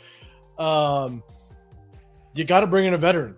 Aiden O'Connell is not a veteran quarterback at this point. Like, he's been through so many regimes. He hasn't had consistent coaching. He's not going to be able to teach a young quarterback or be a mentor for a young quarterback. He's got so much learning to do himself. Even Aiden O'Connell would benefit from having a veteran quarterback in the building. And so the question is, would you take a flyer on a Kirk Cousins? If they do cut him, they might have to eat some of that contract. I don't know what the details are as of yet. But if it's for a fair contract to bring in a veteran, would you possibly do it? With the scenario, let's say you do take a flyer on like a Mendoza. Sorry, John, earmuffs. Chat, let me know. Hit that hashtag Raiders. I'll try to bring it up. Chris, I'll throw it to you first, man. Thoughts on Kirk Cousins? I wouldn't be opposed to Cousins. He just doesn't come across as a guy that is going to want to take the mentor role. Like, I think wherever he goes, he's still going to, one thing about him, he bets on himself. Man. So like, I don't know how much of a mentor he would be. I mean, good personality. Him and Mendoza could probably get along, but I don't know, man. I think I'd say no to Cousins. I mean, I know he does have the experience in Kubiak's system, but I just don't think he's not giving up on himself yet. I think he gonna try to sneak around and get in somewhere where he can win a job or at least compete for a position. So it's kind of where I'm at with it. Yeah, I think some people are saying, if it's the right price, the 805 Raider in the building as a backup and cheap money. Hey, Kurt don't go nowhere for cheap. I don't know what y'all think. Shots SoCal South. Kurt got Gordon Gekko as his agent. He ain't. Don't he? Yeah, the Kurt and cheap. That's an oxymoron, man. It is. Now, mind you, yes, JT Gino is Cousins. I think there's a little bit difference between Gino and Cousins. You might get the same output, but I think locker room wise, I think very, very different. I think Gino's not the right locker room guy, just what he showed last year. But Kirk Cousins, I think, would be a great locker room guy. So I think that's a night and day difference. And so that's the one thing to keep in mind, right? Gino is still in the building, and if we move on from Gino, you take a lot of cap hit. You save $8 million, but you also eat a lot with that cap hit. So that's definitely a tough decision this front office has to make. Severe, I'm gonna throw it to you, man. Thoughts, Kirk Cousins? I'm good on Kirk. It depends. It depends on what he's asking for. It depends on what we elect to do with Geno Smith.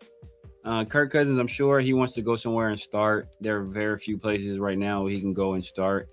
Ironically, Minnesota might be one of them. Right. Yeah, Arizona's a possibility. Miami is a possibility. Us.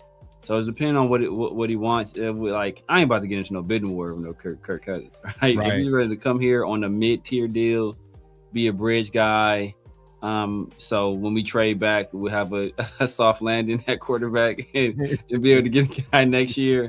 That's ideal for me. Because like I said, I know Kirk gonna want his money. I think I looked at something. Kirk done made like $300 million in his career. Like so, probably like Kirk Cousins made $300 million in his career, bro. And like most of that was been guaranteed money because as soon as he went to as soon as he went to what was it? As soon as he went to the Vikings, I'll say he started with Washington.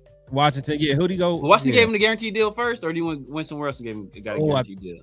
Oh, I forgot. I thought he got a deal with Washington. Maybe it was Washington that gave him the guaranteed deal first. He was the one that started off this whole look. Yeah, he indirectly to blame for Deshaun Watson because he started that whole fire. Right.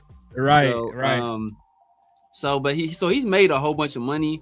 How much money he's going to want again, that remains to be seen. I know he wants to go somewhere and play. And let's say we were to draft, Fernando Mendoza this year. I think that he will be more inclined to mentor Mendoza than he has been some of the other quarterbacks, for several reasons. Some of them very obvious. So I think it'll be a little bit of a different dynamic there. I think a little different dynamic there, but so we'll see. But as long as he doesn't want a whole bunch of money, I wouldn't hate it. But like I said, it depends on what we do with Geno because Geno is going to be a dead cap hit with his contract. So then you got to think about the Geno cap hit plus whatever we're going to be paying Kirk Cousins plus what we're going to pay Fernando if we draft him. That's a lot on a mid-ass QB room. That's true. I think for me, it's all situational, right? If John Spytek is in this front office finds some way somehow to fleece another team and they trade Geno or they, for like a 7th rounder or something like that, and you actually save that money. Okay. All right. It kind of opens up the options. Yeah. Right. If they have to cut them and they eat some of that dead cap money or not some, it's quite a bit. Yeah. Then I think it Kirk Cousins isn't even in the picture. It's just then you're wasting way too much money based on what Kirk Cousins would want. But if you could take a portion of what Geno, if you could find a suitor for Geno and you trade him away, right? You fleece another team and you just you exchange that money or maybe 80% of that money into Kirk Cousins and you draft a young quarterback and now you have Kirk Cousins that can mentor the next quarterback. I think that's where I would consider it. Because you're not expecting much from Kirk Cousins. Kirk Cousins can do a hell of a job for us, and we can win 2 or 3 games and have a top draft pick next year and continue to build this thing the right way. So, there's not much expectation as a Kirk Cousins if he does come in here and possibly play. But I do think a lot of things need to move in the right direction to even consider bringing Kirk Cousins. And this is kind of a side note. I'll be honest. I don't even know if Kirk Cousins' family would even want to come to Vegas. If you saw that quarterback documentary with him. Oh yeah. That family ain't coming to Vegas. That's wild. His wife run the show too. His wife picks out his goddamn clothes. Yeah. They ain't coming to Vegas. That's crazy. They ain't raising their family in Vegas. So, that's just a side note. But I think there are more churches in Vegas than anywhere in the world, guys. There are more churches in Vegas than anywhere. Because people need church out here in Vegas. Because all those marriage chapels. Right. Exactly. So, hey, we're not going to get in this conversation, but I know a lot of people they throw the car name out there. We're not getting that conversation today, Big John. Okay, not today. So, okay, I think a lot of people are basically saying no, but I do think a lot of things need to kind of fall into place in order for us to possibly consider him as a mentor for a young quarterback. So we'll see how it plays out, but want to throw out there just in case he's a cap casualty cut and he finds himself on the open market. We got 2 more. Do us a favor, double tap that screen, hit that like button. Just as a reminder, if you're popping up in here and haven't been here before, we're the Raider War Room. We hit you on a Wednesday and a Sunday. You got Chris Tech Show podcast over here. You got the Severe Raider on this side. I'm 805 Raider Real Talk, Raider Nation, man. We appreciate everybody popping up in here. We got two more. Both are back-to-back receivers. Mike Evans. Mike Evans returning for the 2026 season, obviously coming off of that pretty bad injury. This isn't a cap casualty. He's going to be out there. You potentially can pick him up. Chat, hit that hashtag Raiders. Let me know if you would consider bringing in Mike Evans. I guarantee you he's going to be tied to us some way, somehow, because we just don't have a very good receiver room. And we need a veteran. And so hit that hashtag Raiders. Let me know if you would consider bringing in Mike Evans. Severe, I'll throw it to you first this time. Thoughts on Mike Evans? If it was a 1-year rental deal, I wouldn't hate it, but because it's game, like he's a veteran guy. I actually think he's one of those wide receivers that's been very productive throughout their career. That really hasn't been a diva. He's been, for the most part, a model citizen. And he works hard. He's productive. He was, consistently productive, consistently healthy until really this past year. So it would have been great, but why would he do it? For a guy like that, where he's at, he's going somewhere for one of two reasons. Because he's been in Tampa Bay his entire career. So if he's leaving Tampa, it's for one or two reasons. Because somebody offers him the type of money that he just can't say no to, or somebody offers him an opportunity to win a Super Bowl. We likely won't do either of those. So why would he come here? I'd go to Buffalo. I'd go to Washington or go to Baltimore, something like that before I come here. So I just don't think it makes a lot of sense for Mike Evans, even if it may make a little bit of sense for us. Yeah, I mean, Silver, obviously you bring up a good point, right? He's got to want to come over here. Yeah. And if he settles for the Raiders, that means we're overpaying the crap out of him. That's what that means, right? So it's taking that consideration. So, Chris, man, I'm gonna throw it to you as well. Thoughts on Mike Evans? Yeah, I'm cool on him just because, for what he would bring. Maybe if he can do, some mentorship or something like that. But as far as what I think, he would bring to the table for us, for one. With the injuries of last year, or was it last year or the year before? Yeah, I feel like last couple years. Wasn't the last couple years he's gotten hurt? I know Godwin always, but I feel like Godwin hurt. Yeah, but I feel like he's got hurt, but maybe not. But he's been eclipsing 1,000 yards every year. Yeah, last year was the first year he didn't hit 1,000 yards in his career. Yeah. I think he barely made it the year before too, though, because he missed a few games, but he still hit it. Yeah, but it wasn't major injuries. No. Yeah. To me, I think honestly, I would rather, because again, just looking at the long-term play here, instead of spending money there, I think I would just try to let some of the young dogs play and try to develop, see what we got there. Honestly, I don't bringing in a Mike Evans doesn't really make sense to me. Honestly, at his age, it just doesn't. I'm with you, and I think that's the biggest caveat or the one thing to kind of keep in mind is if he comes over here, we're overpaying. That's the only reason why he comes. That's the only reason he would. Yeah. And I'm not doing it. I'm not overpaying for Mike Evans. Mike Evans is a dog. I think he would bring that veteran presence in a locker room. He would be that mentor for our younger receivers without question. But I'm not overpaying for a guy that is coming off of that type of injury. He's the age that he is, and he's just a bridge option. I might as well just go and find a cheaper veteran receiver and draft one. Yeah. Draft one high. Yeah. Start targeting somebody, maybe handle the offensive line in free agency and start looking by round 2 for a number 1 receiver. If you want a receiver that bad. Yeah, truth be told, I'd probably take Michael Pittman over him. As crazy as it sounds. Yeah, Sacktown, you're saying I would love for the Raiders to get Evans, but is it possible? I don't think it's possible. He's going to have enough people kind of wanting to potentially bring him in that I don't think it's even possible for us to overpay him at this point. Someone else might, and that might be a better spot. Chris, what's your thoughts on that?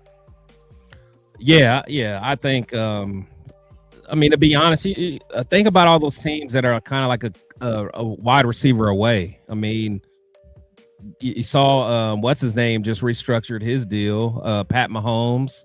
He would love to have someone like him. You know what I'm saying? So I'm sure the Bills could do some things to get him out there. So yeah, if I was part of Mike's camp, I'd look for something like that, unless the Raiders cashed out. Like you said, I think that's the only way he would give us a shot is if we overpaid, and it just doesn't make sense to do so. At all. Yeah. I'm with you. God, Leo. What up, Loon? What's going on, brother? Appreciate you popping up in here. Man, I wish I was 6'9", man.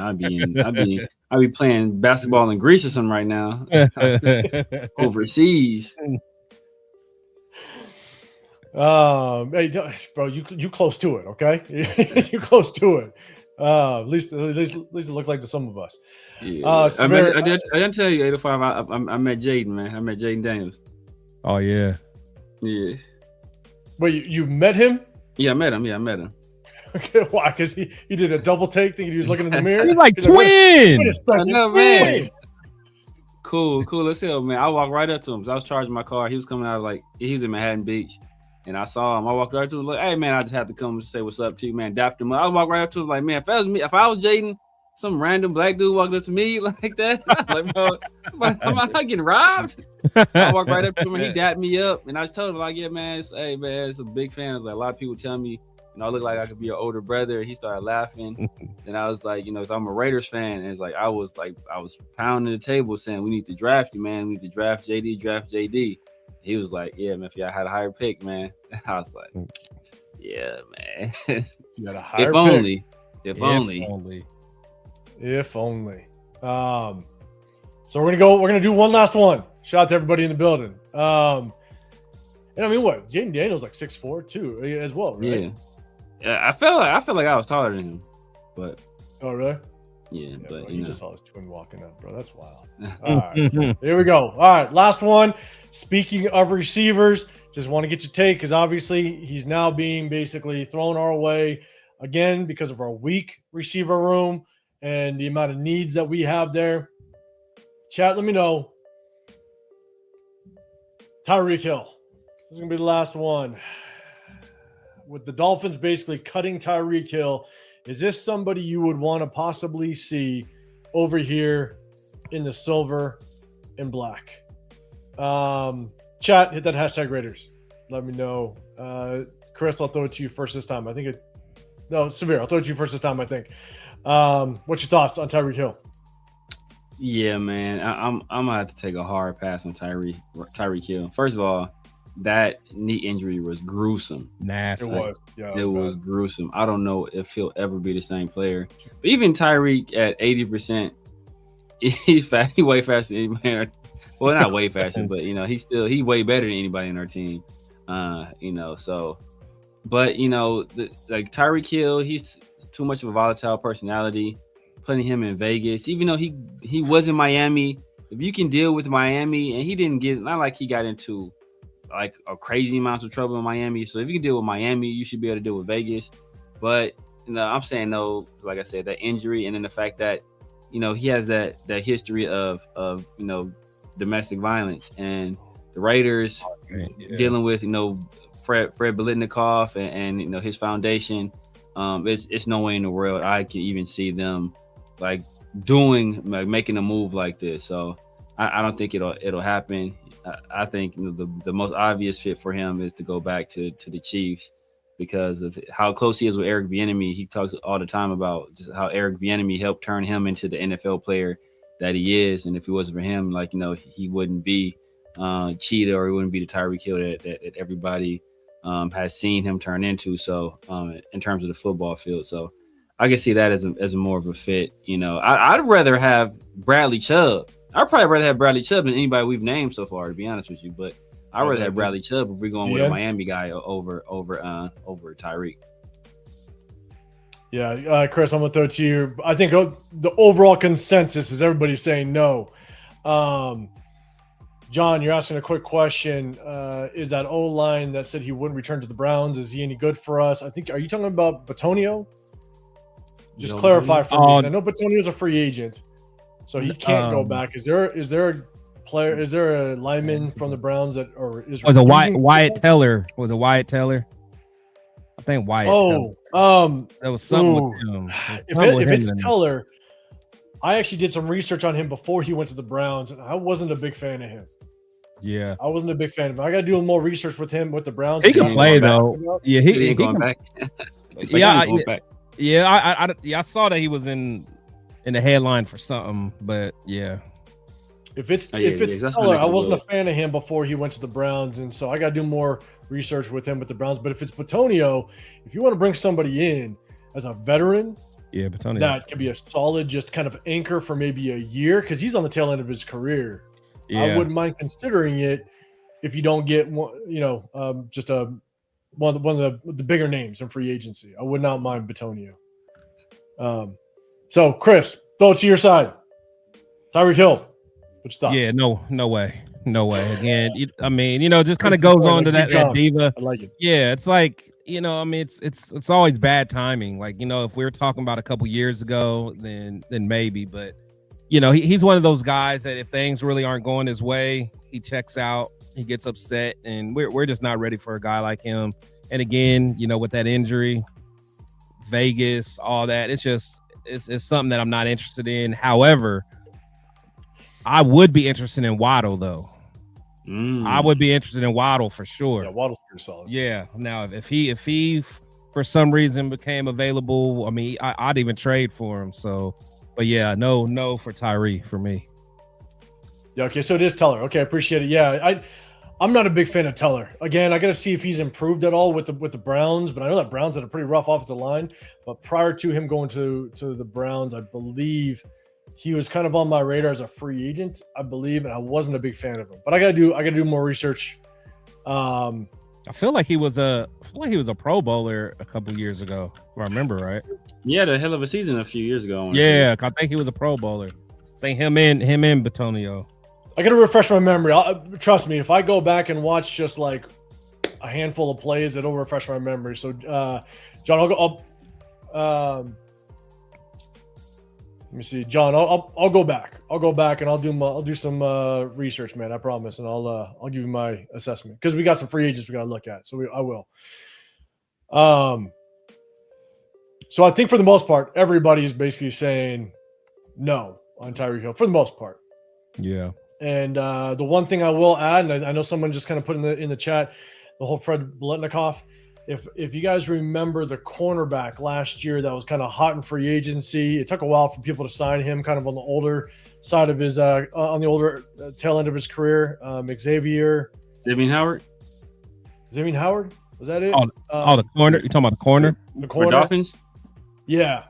He is a guy that he's got his history. And so with the Fred Biletnikoff situation, with that foundation, there's nobody that has any history that'll most likely find themselves with our Raiders. And so for that, I think he's definitely a no. But in addition to that, I just think he's too much of a headache. I don't want to bring that over here. We have a young roster that if he's the guy that this roster is looking up to on the offensive side, because really, if you look across this offensive side of the ball, you got Colton Miller, which is a kind of a silent leader, but it remains to be seen how good of a leader he is just because he isn't that vocal leader. Who do you got? You don't have no real leader. Nobody. Yeah. Tyreek Hill would be the guy that a lot of these guys can be looking up to as the example of how to conduct yourself as a professional football player. And we're going to be building this thing in the draft. We had a guy. Exactly. We had a guy. Oh God, yeah, and it pisses. That's what I'm saying. I keep going back to that. That pisses me off, man. That's exactly the type of person you and that's what I kept saying. You don't let that person leave the locker room, man. No, and if you want to go grab, if you want to get somebody that is a number one, because that's what you're going to look at with Tyree as a number one, just draft them and go get a veteran receiver that's going to be in this room as a number two, maybe a number three. Maybe it's a backup, but at least it's a veteran that's going to help teach even the Jack Beshes that we need to get something out of because he's a second rounder. We got to get something out of Jack Besh. So we bring in some veteran presence in the receiver room, not someone like Tyree, but someone on a cheaper contract that can help kind of mentor these younger guys. And if you want a number one, go after it in the draft. You might as well. Let's build it the right way. Let's see, Raider Knight, you're saying reports say Rashid Shaheed will leave the Seahawks.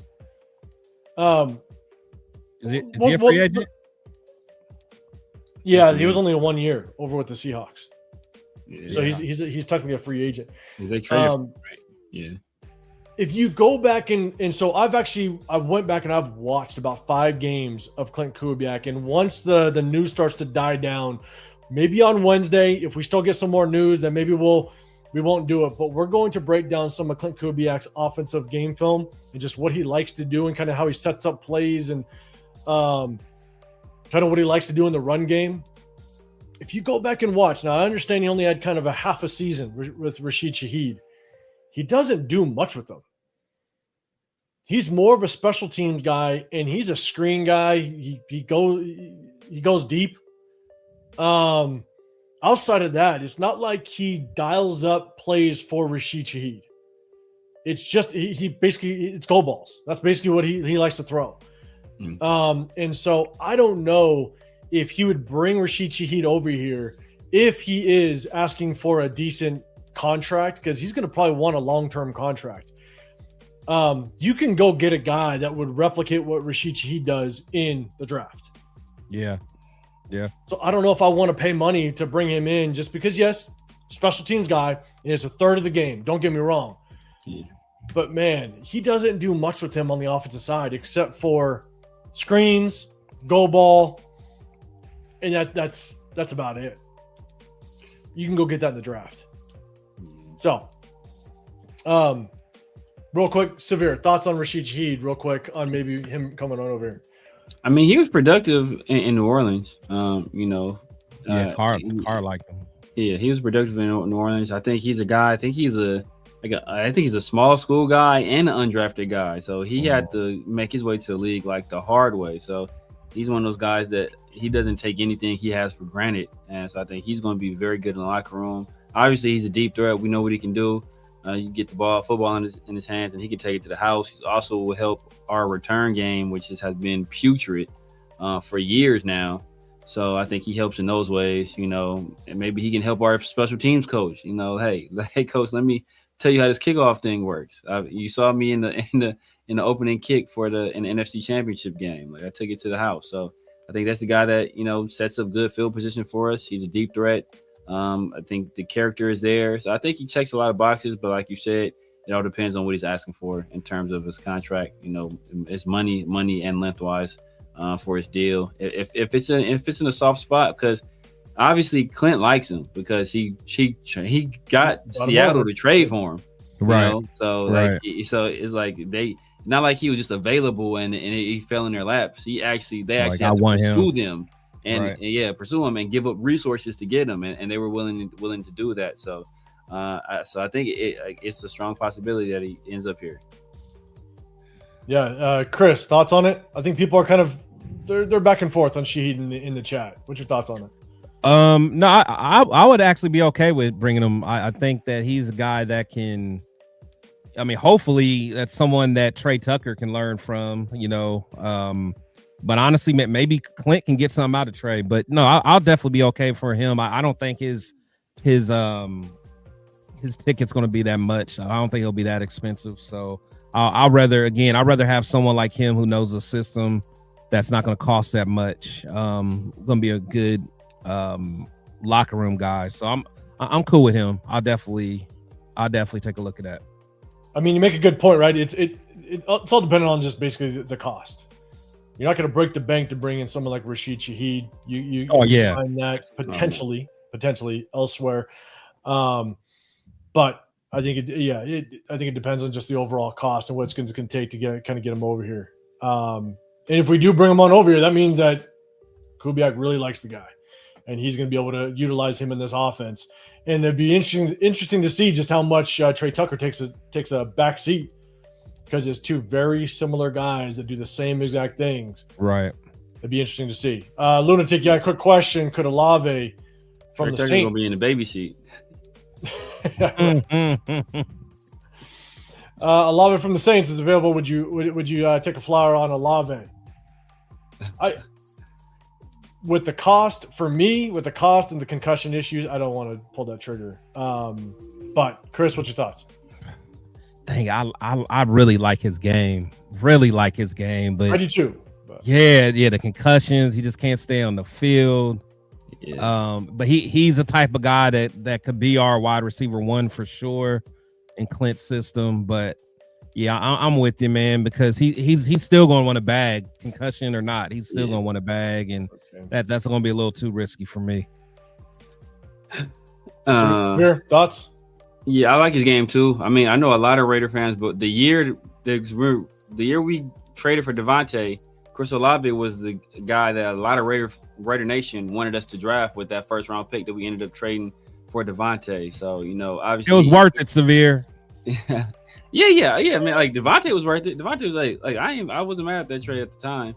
Hindsight, but like he's a guy that like I think he has speed. I think he's a better route runner than given credit for. I think he has wide receiver 1 type traits. The one thing I worry about is that this dude was flambeing to Derek Carr. Like he was roasting Derek Carr, bro. He was giving Derek Carr early too. Early, bro. He was the one, bro. He was the one. Like when they drafted Spencer that year. He was the one like, this dude could be wide. He could be QB1 one day. Like he looking like QB1 out. Like he was just destroying Derek Carr any chance he got.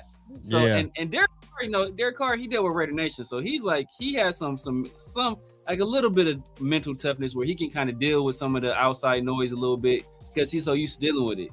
Like imagine him just roasting Fernando Mendoza every practice consistently, just roasting them. Like, bro, what are you doing? Like trashing them every time he comes sideline, just cooking them.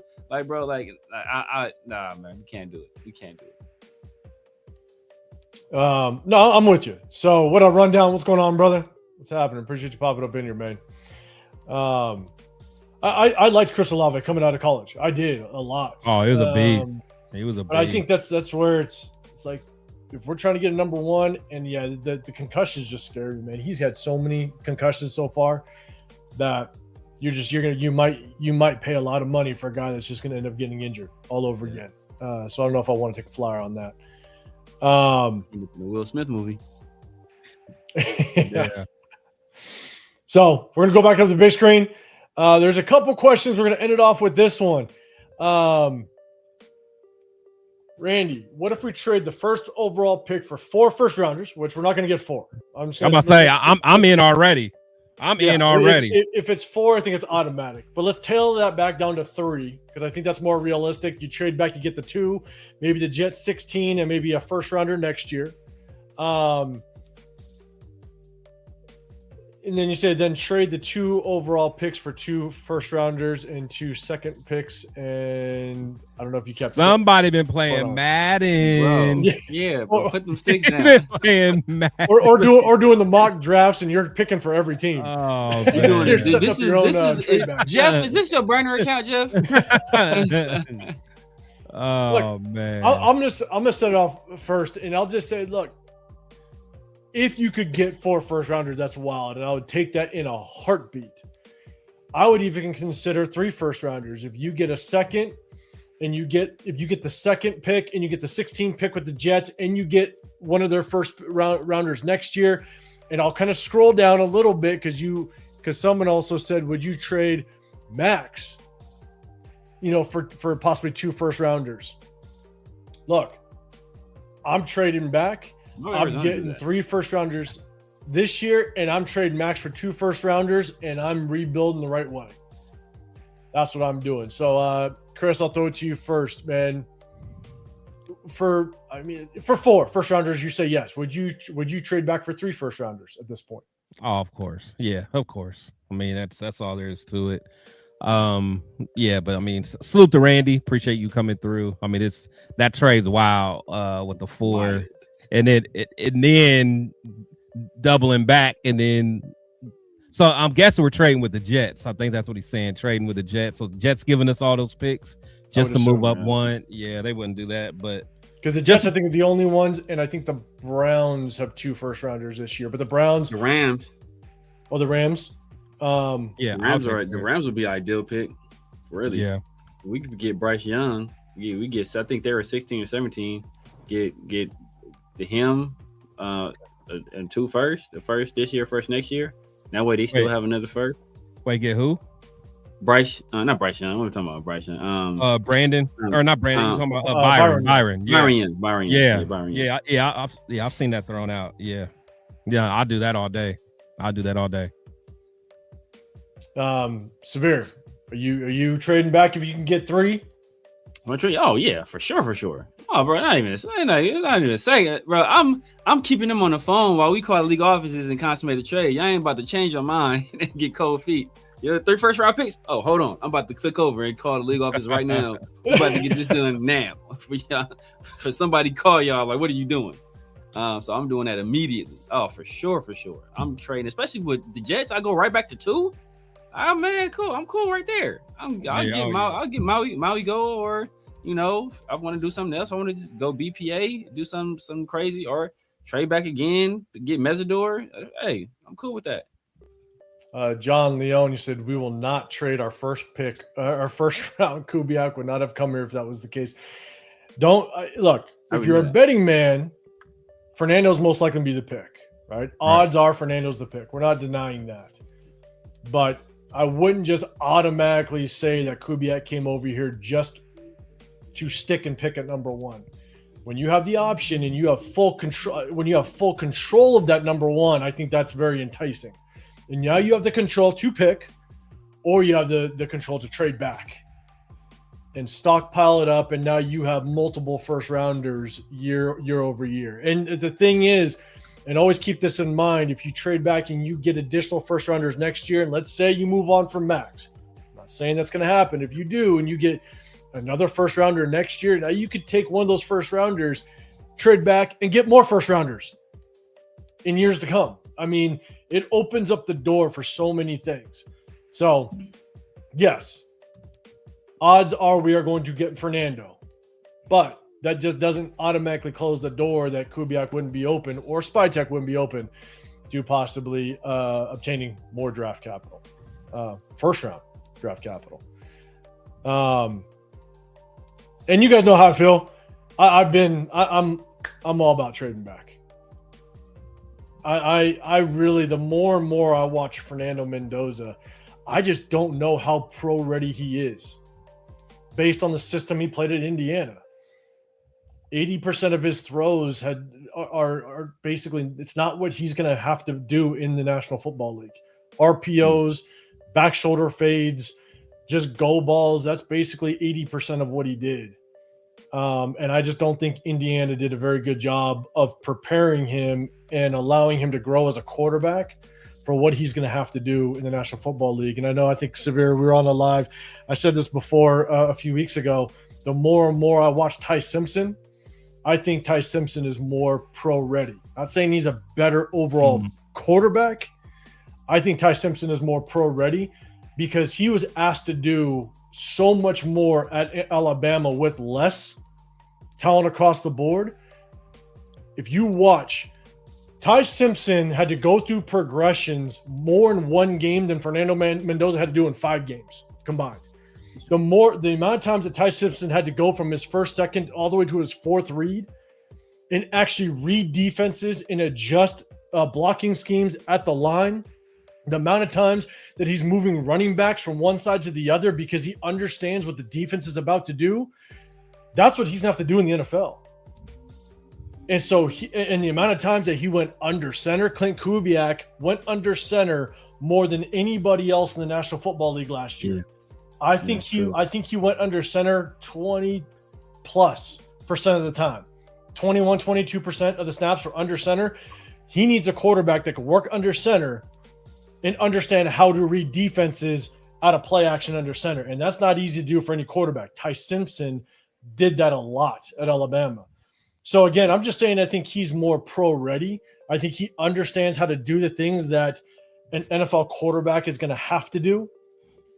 And that's all I'm saying. I'm saying Ty Simpson's more pro ready. Yeah. Again, not saying that he's going to be better than Fernando Mendoza. but you see the levels of throws that he makes. You see the types of throws, the way he navigates in the pocket and still gets to his third and fourth read, and it's actually on point. And I think you can point to more times where Ty Simpson maybe has a missed throw or something like that. Well, guess what? He was asked to do a shit ton more for his team than Fernando Mendoza was asked to do for Indiana. That's why you can see more errors, because Fernando Mendoza threw, you know how many times Fernando threw at least 30 plus times a game? 3 times. He had to throw the ball 30 plus times, only 3 times last year, where Ty Simpson threw it had 9 games where he had to throw 30 or more times. There's just more of a sample size of what Ty Simpson kind of brings to the table than what Fernando Mendoza does, because Fernando Mendoza wasn't asked to do a whole lot. That's why I just have so many question marks. It's just how he's going to translate to the NFL. That's why I'm, in my opinion, I'm automatic trade back for Fernando Mendoza. All right, Lamar Valentine. Come April, I'm gonna look for your house on Zillow, bro. Good luck with that. Bet the house. And John Fallon. Let me ask you this: how many Indiana quarterbacks have been good in the NFL? Like, this is the stop with these ridiculous arguments. Like when your quarterback is coming from Indiana, you can't be like, well, how many quarterbacks have this school produced? How many has Indiana produced, bro? Like, how many has Indiana produced? None. 0. Zip. Zilch. So we can't use this "what school did you go to" argument when you can't play big bank, take little bank when you're homeless, bro. Like, you can't do that. And so here's also, and Big John isn't ready for a big payday. I don't even know what that means, to be honest with you.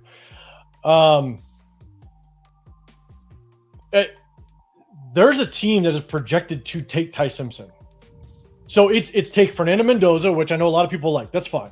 But I'm taking in consideration, if you went with Ty Simpson, if you traded back and you got Ty Simpson at like 16, or you traded back one more time and got him at like 20 or something like that, you get Ty Simpson, you get another pick at number 2, whether that's a top tackle, you can match him up with Cardinal Tate, the number 1 receiver in the draft. You can get if you like Ruben Bain, and you get yourself a solidified edge rusher if you like him. So you're getting a quarterback. You're also getting another top draft prospect.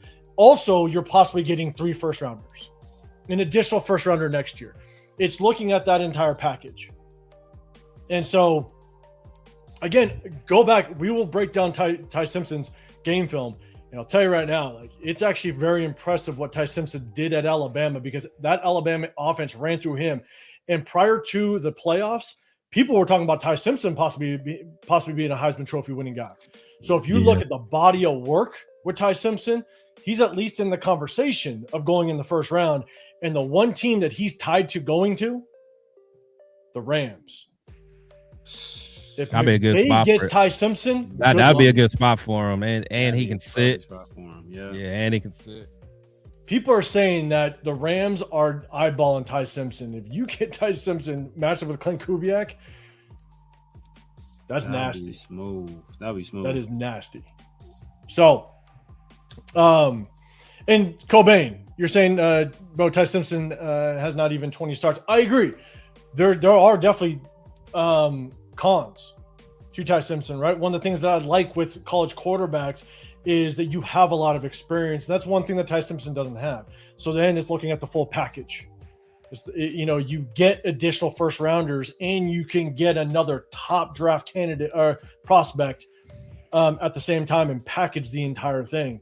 Yeah. But the more and more I watch Ty Simpson, I think he could be a good NFL quarterback. I'm not saying that he's gonna be great or anything like that. I think he's got the tools to be a good NFL quarterback. My comp that I see right now is Brock Purdy. That's kind of my comp right now with Ty Simpson, is Brock Purdy. And any quarterback needs help around him. You got to build around him. So, all right. Shit, that's it. Anything else you guys got? We want to kind of we've been on here for over 2 hours, man. It was a good ass show, man. We talked about the coaches that were just tied to us. All right, we just signed on. We did a start them, bench them, cut them. We talked about some cap casualties that might become available. We appreciate everybody rocking with us, but we're gonna do more free agent as well as draft talk. We're gonna break down the game film. But we appreciate everybody popping up in here with us. People in the chat, who would you guys like to see us cut up film on and deep dive film on? Any like college prospects? Put it in the comments who you guys would like to see. You already know who the guy is. You already know. Yeah. I don't even know if they want to see game film of Mendoza. They'll probably just half the guys. It's one of those, you be careful what you ask for. Yeah. We're all going to break down Mendoza, so don't even put Mendoza in. Yeah. And anyone else, or free agents, any free agents that you would like us to take a look at. Yeah, Dan's got a good one. Surratt, that'd be a good one. Just kind of get an idea because basically just Mendoza. It's like say Surratt, like Mendoza. CJ Allen, CJ out of Georgia. It's tough because without all 22, it's tough to watch linebackers. That's true. That's a good point. Is there a way to get that? Yeah, I had to hit up caddy cut up. Yeah, there is a way, but it's very selective what they release to you. That's what sucks. It's like, so with caddy cut-ups. So I reached out to him, and basically he'll be like, "Yeah, I can give you like 2 game films, like a week." And so if it's only 2 game films a week, then by the time free agency's done, you only have like 4 weeks until the draft. So it's like. So what I'm doing is I'm basically I'm searching YouTube, and I'm gonna cut up as much as I can just based off of YouTube, and that's kind of the view that we're gonna get. Yeah. You can find the all 22 a little bit on YouTube at times, but it's few and far between, to be honest. Yeah. Some good ones in there. I'm trying to look at the consensus. It's not really much of a consensus. I see. Yeah, really everybody's all over the place. We're going to do free agency first. I'm definitely going to cut up. I want to do Linderbaum because a lot of people are high on Linderbaum. Yeah, that'd be a good one. I think we're going to focus a lot on some of the needs that we have. Again, offensive line is a need. Receiver is a need. Linebacker is a need. So we'll take a look at some of the linebacker free agents out there. Maybe some of the extra edge rushers. Rafa, what's going on, man? What's happening? Make sure you guys go head over to Rafa's channel, show some support. Monroe Freeling, he's no longer a sleeper, man. I mentioned him I want to say it was about 3 weeks ago. That Monroe Freeling's a guy that, man, all of a sudden just kind of popped up on my radar. Now I think he's starting to move up the board a little bit. He's a guy I definitely want to take a look at.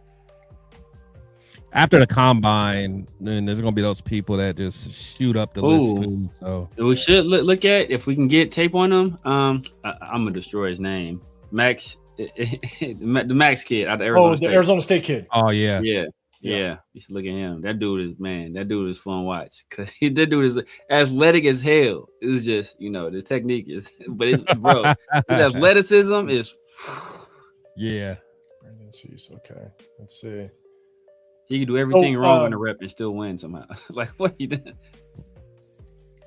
Yeah, we'll definitely take a look at some corners. All depends on what we do with Eric Stokes. If Eric Stokes moves on, if he doesn't, then we're basically going to be rocking with Eric Stokes. He might be saying center. Oh, maybe center. Okay, not top 3 centers. We'll definitely do Linderbaum. We'll definitely do some offensive linemen.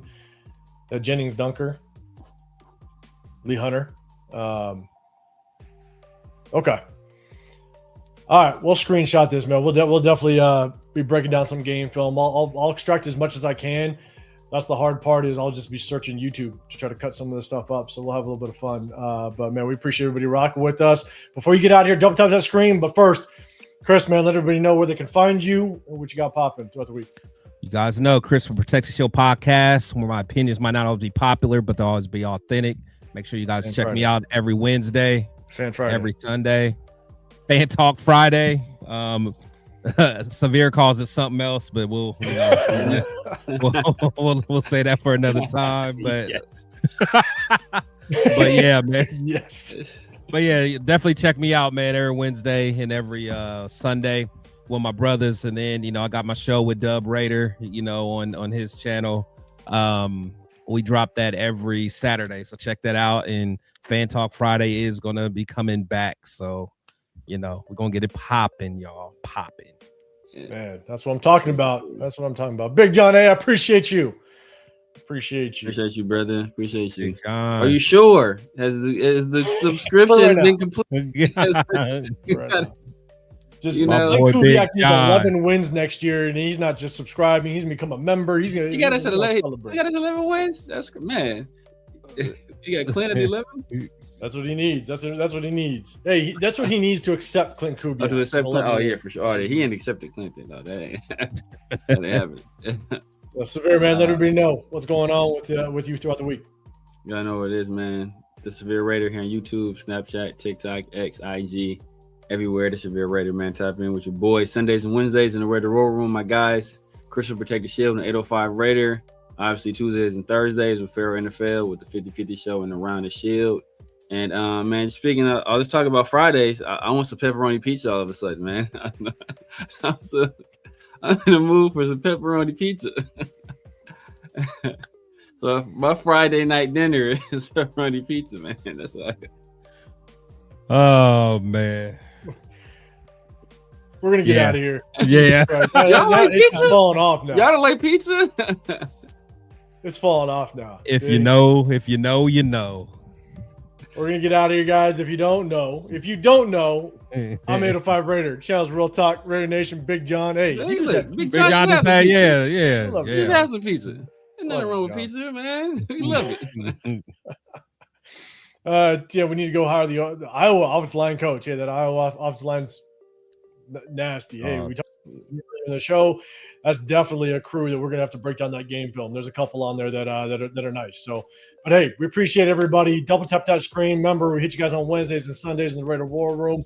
We're gonna be hitting you guys with a bunch of start 'em, bench 'em, cut 'em. So if you missed it today, tap it with us on Sunday. Every single live, we will do at least once. So you guys have an opportunity to get involved in that giveaway March 11th. We'll definitely have fun with it. If you guys are going to the draft, Pittsburgh, we will be there. Hotels booked, flights are booked. We're going to be there. Hit us up on social media. If you guys want to rock out, we'll find a spot that we're going to post up, put some names to faces, have a little bit of fun, have a good time. So, and we might do some members only stuff while we're out there too at the draft. Do some members only, man. Shout out to everybody that's a member to the channels, man. Might do something special for y'all. Hey, we're going to be there all 3 days, so we have plenty of time to throw out some content for y'all. So we definitely appreciate y'all. So, hey, double tap that screen before you get out of here. We appreciate all the subscribers. We appreciate all the members. Appreciate the super chats, all that stuff. Definitely go over, say what's up to our guy. Turf in the building, man. Turf in the building. About to get out of here, but definitely go say what's up to Turf, man. Turf, you better be out there for the draft. Oh man, he gotta be, bro. He gotta be. If I gotta go kidnap Turf, man, he's gonna be out there. If as long as there's no track stuff going on, he might have some track stuff going on, or some gymnastics. Gymnastics. Some track stuff, some gymnastics, some excuses. His calendar. Oh, he said he had to draft. He said I'm for sure. Yeah, it's on. Yeah, it's on. Oh my goodness. Viral moments are about to happen. Viral. Oh God, we're gonna be ready for that one. All right, y'all. Appreciate y'all. Go over to Turf's channel. Definitely show some love over there. Hit them up. But we'll be hitting you guys on Sunday. Tap in. We appreciate y'all. We'll see you on the next one. Real quick before that, head over to Leo's channel. Leo, I just checked. He's super close to 1,000. Let's get Leo to 1,000. By the end of this month. We got 10 days to get Leo to 1,000. Can we just make a push? Everybody head over there to Cheeto Linus. He puts on Leo got like 18 different shows, bro. You gonna like one right now with Jeff. You'll like one of them. You'll like one, yeah. So go over there, man. Show him some love. Let's get my boy to 1,000. Absolutely, man. I think tell he's over there with Jeff. Tell him that we sent him. 100%. Go over there right now. The War Room channel. Hit that sub button. Let us know. Let them know we sent you. Show some love for the Raider Nation, all those content creators out there. So appreciate y'all. Hey, have a great rest of your evening. We'll see you on Sunday. We out of here.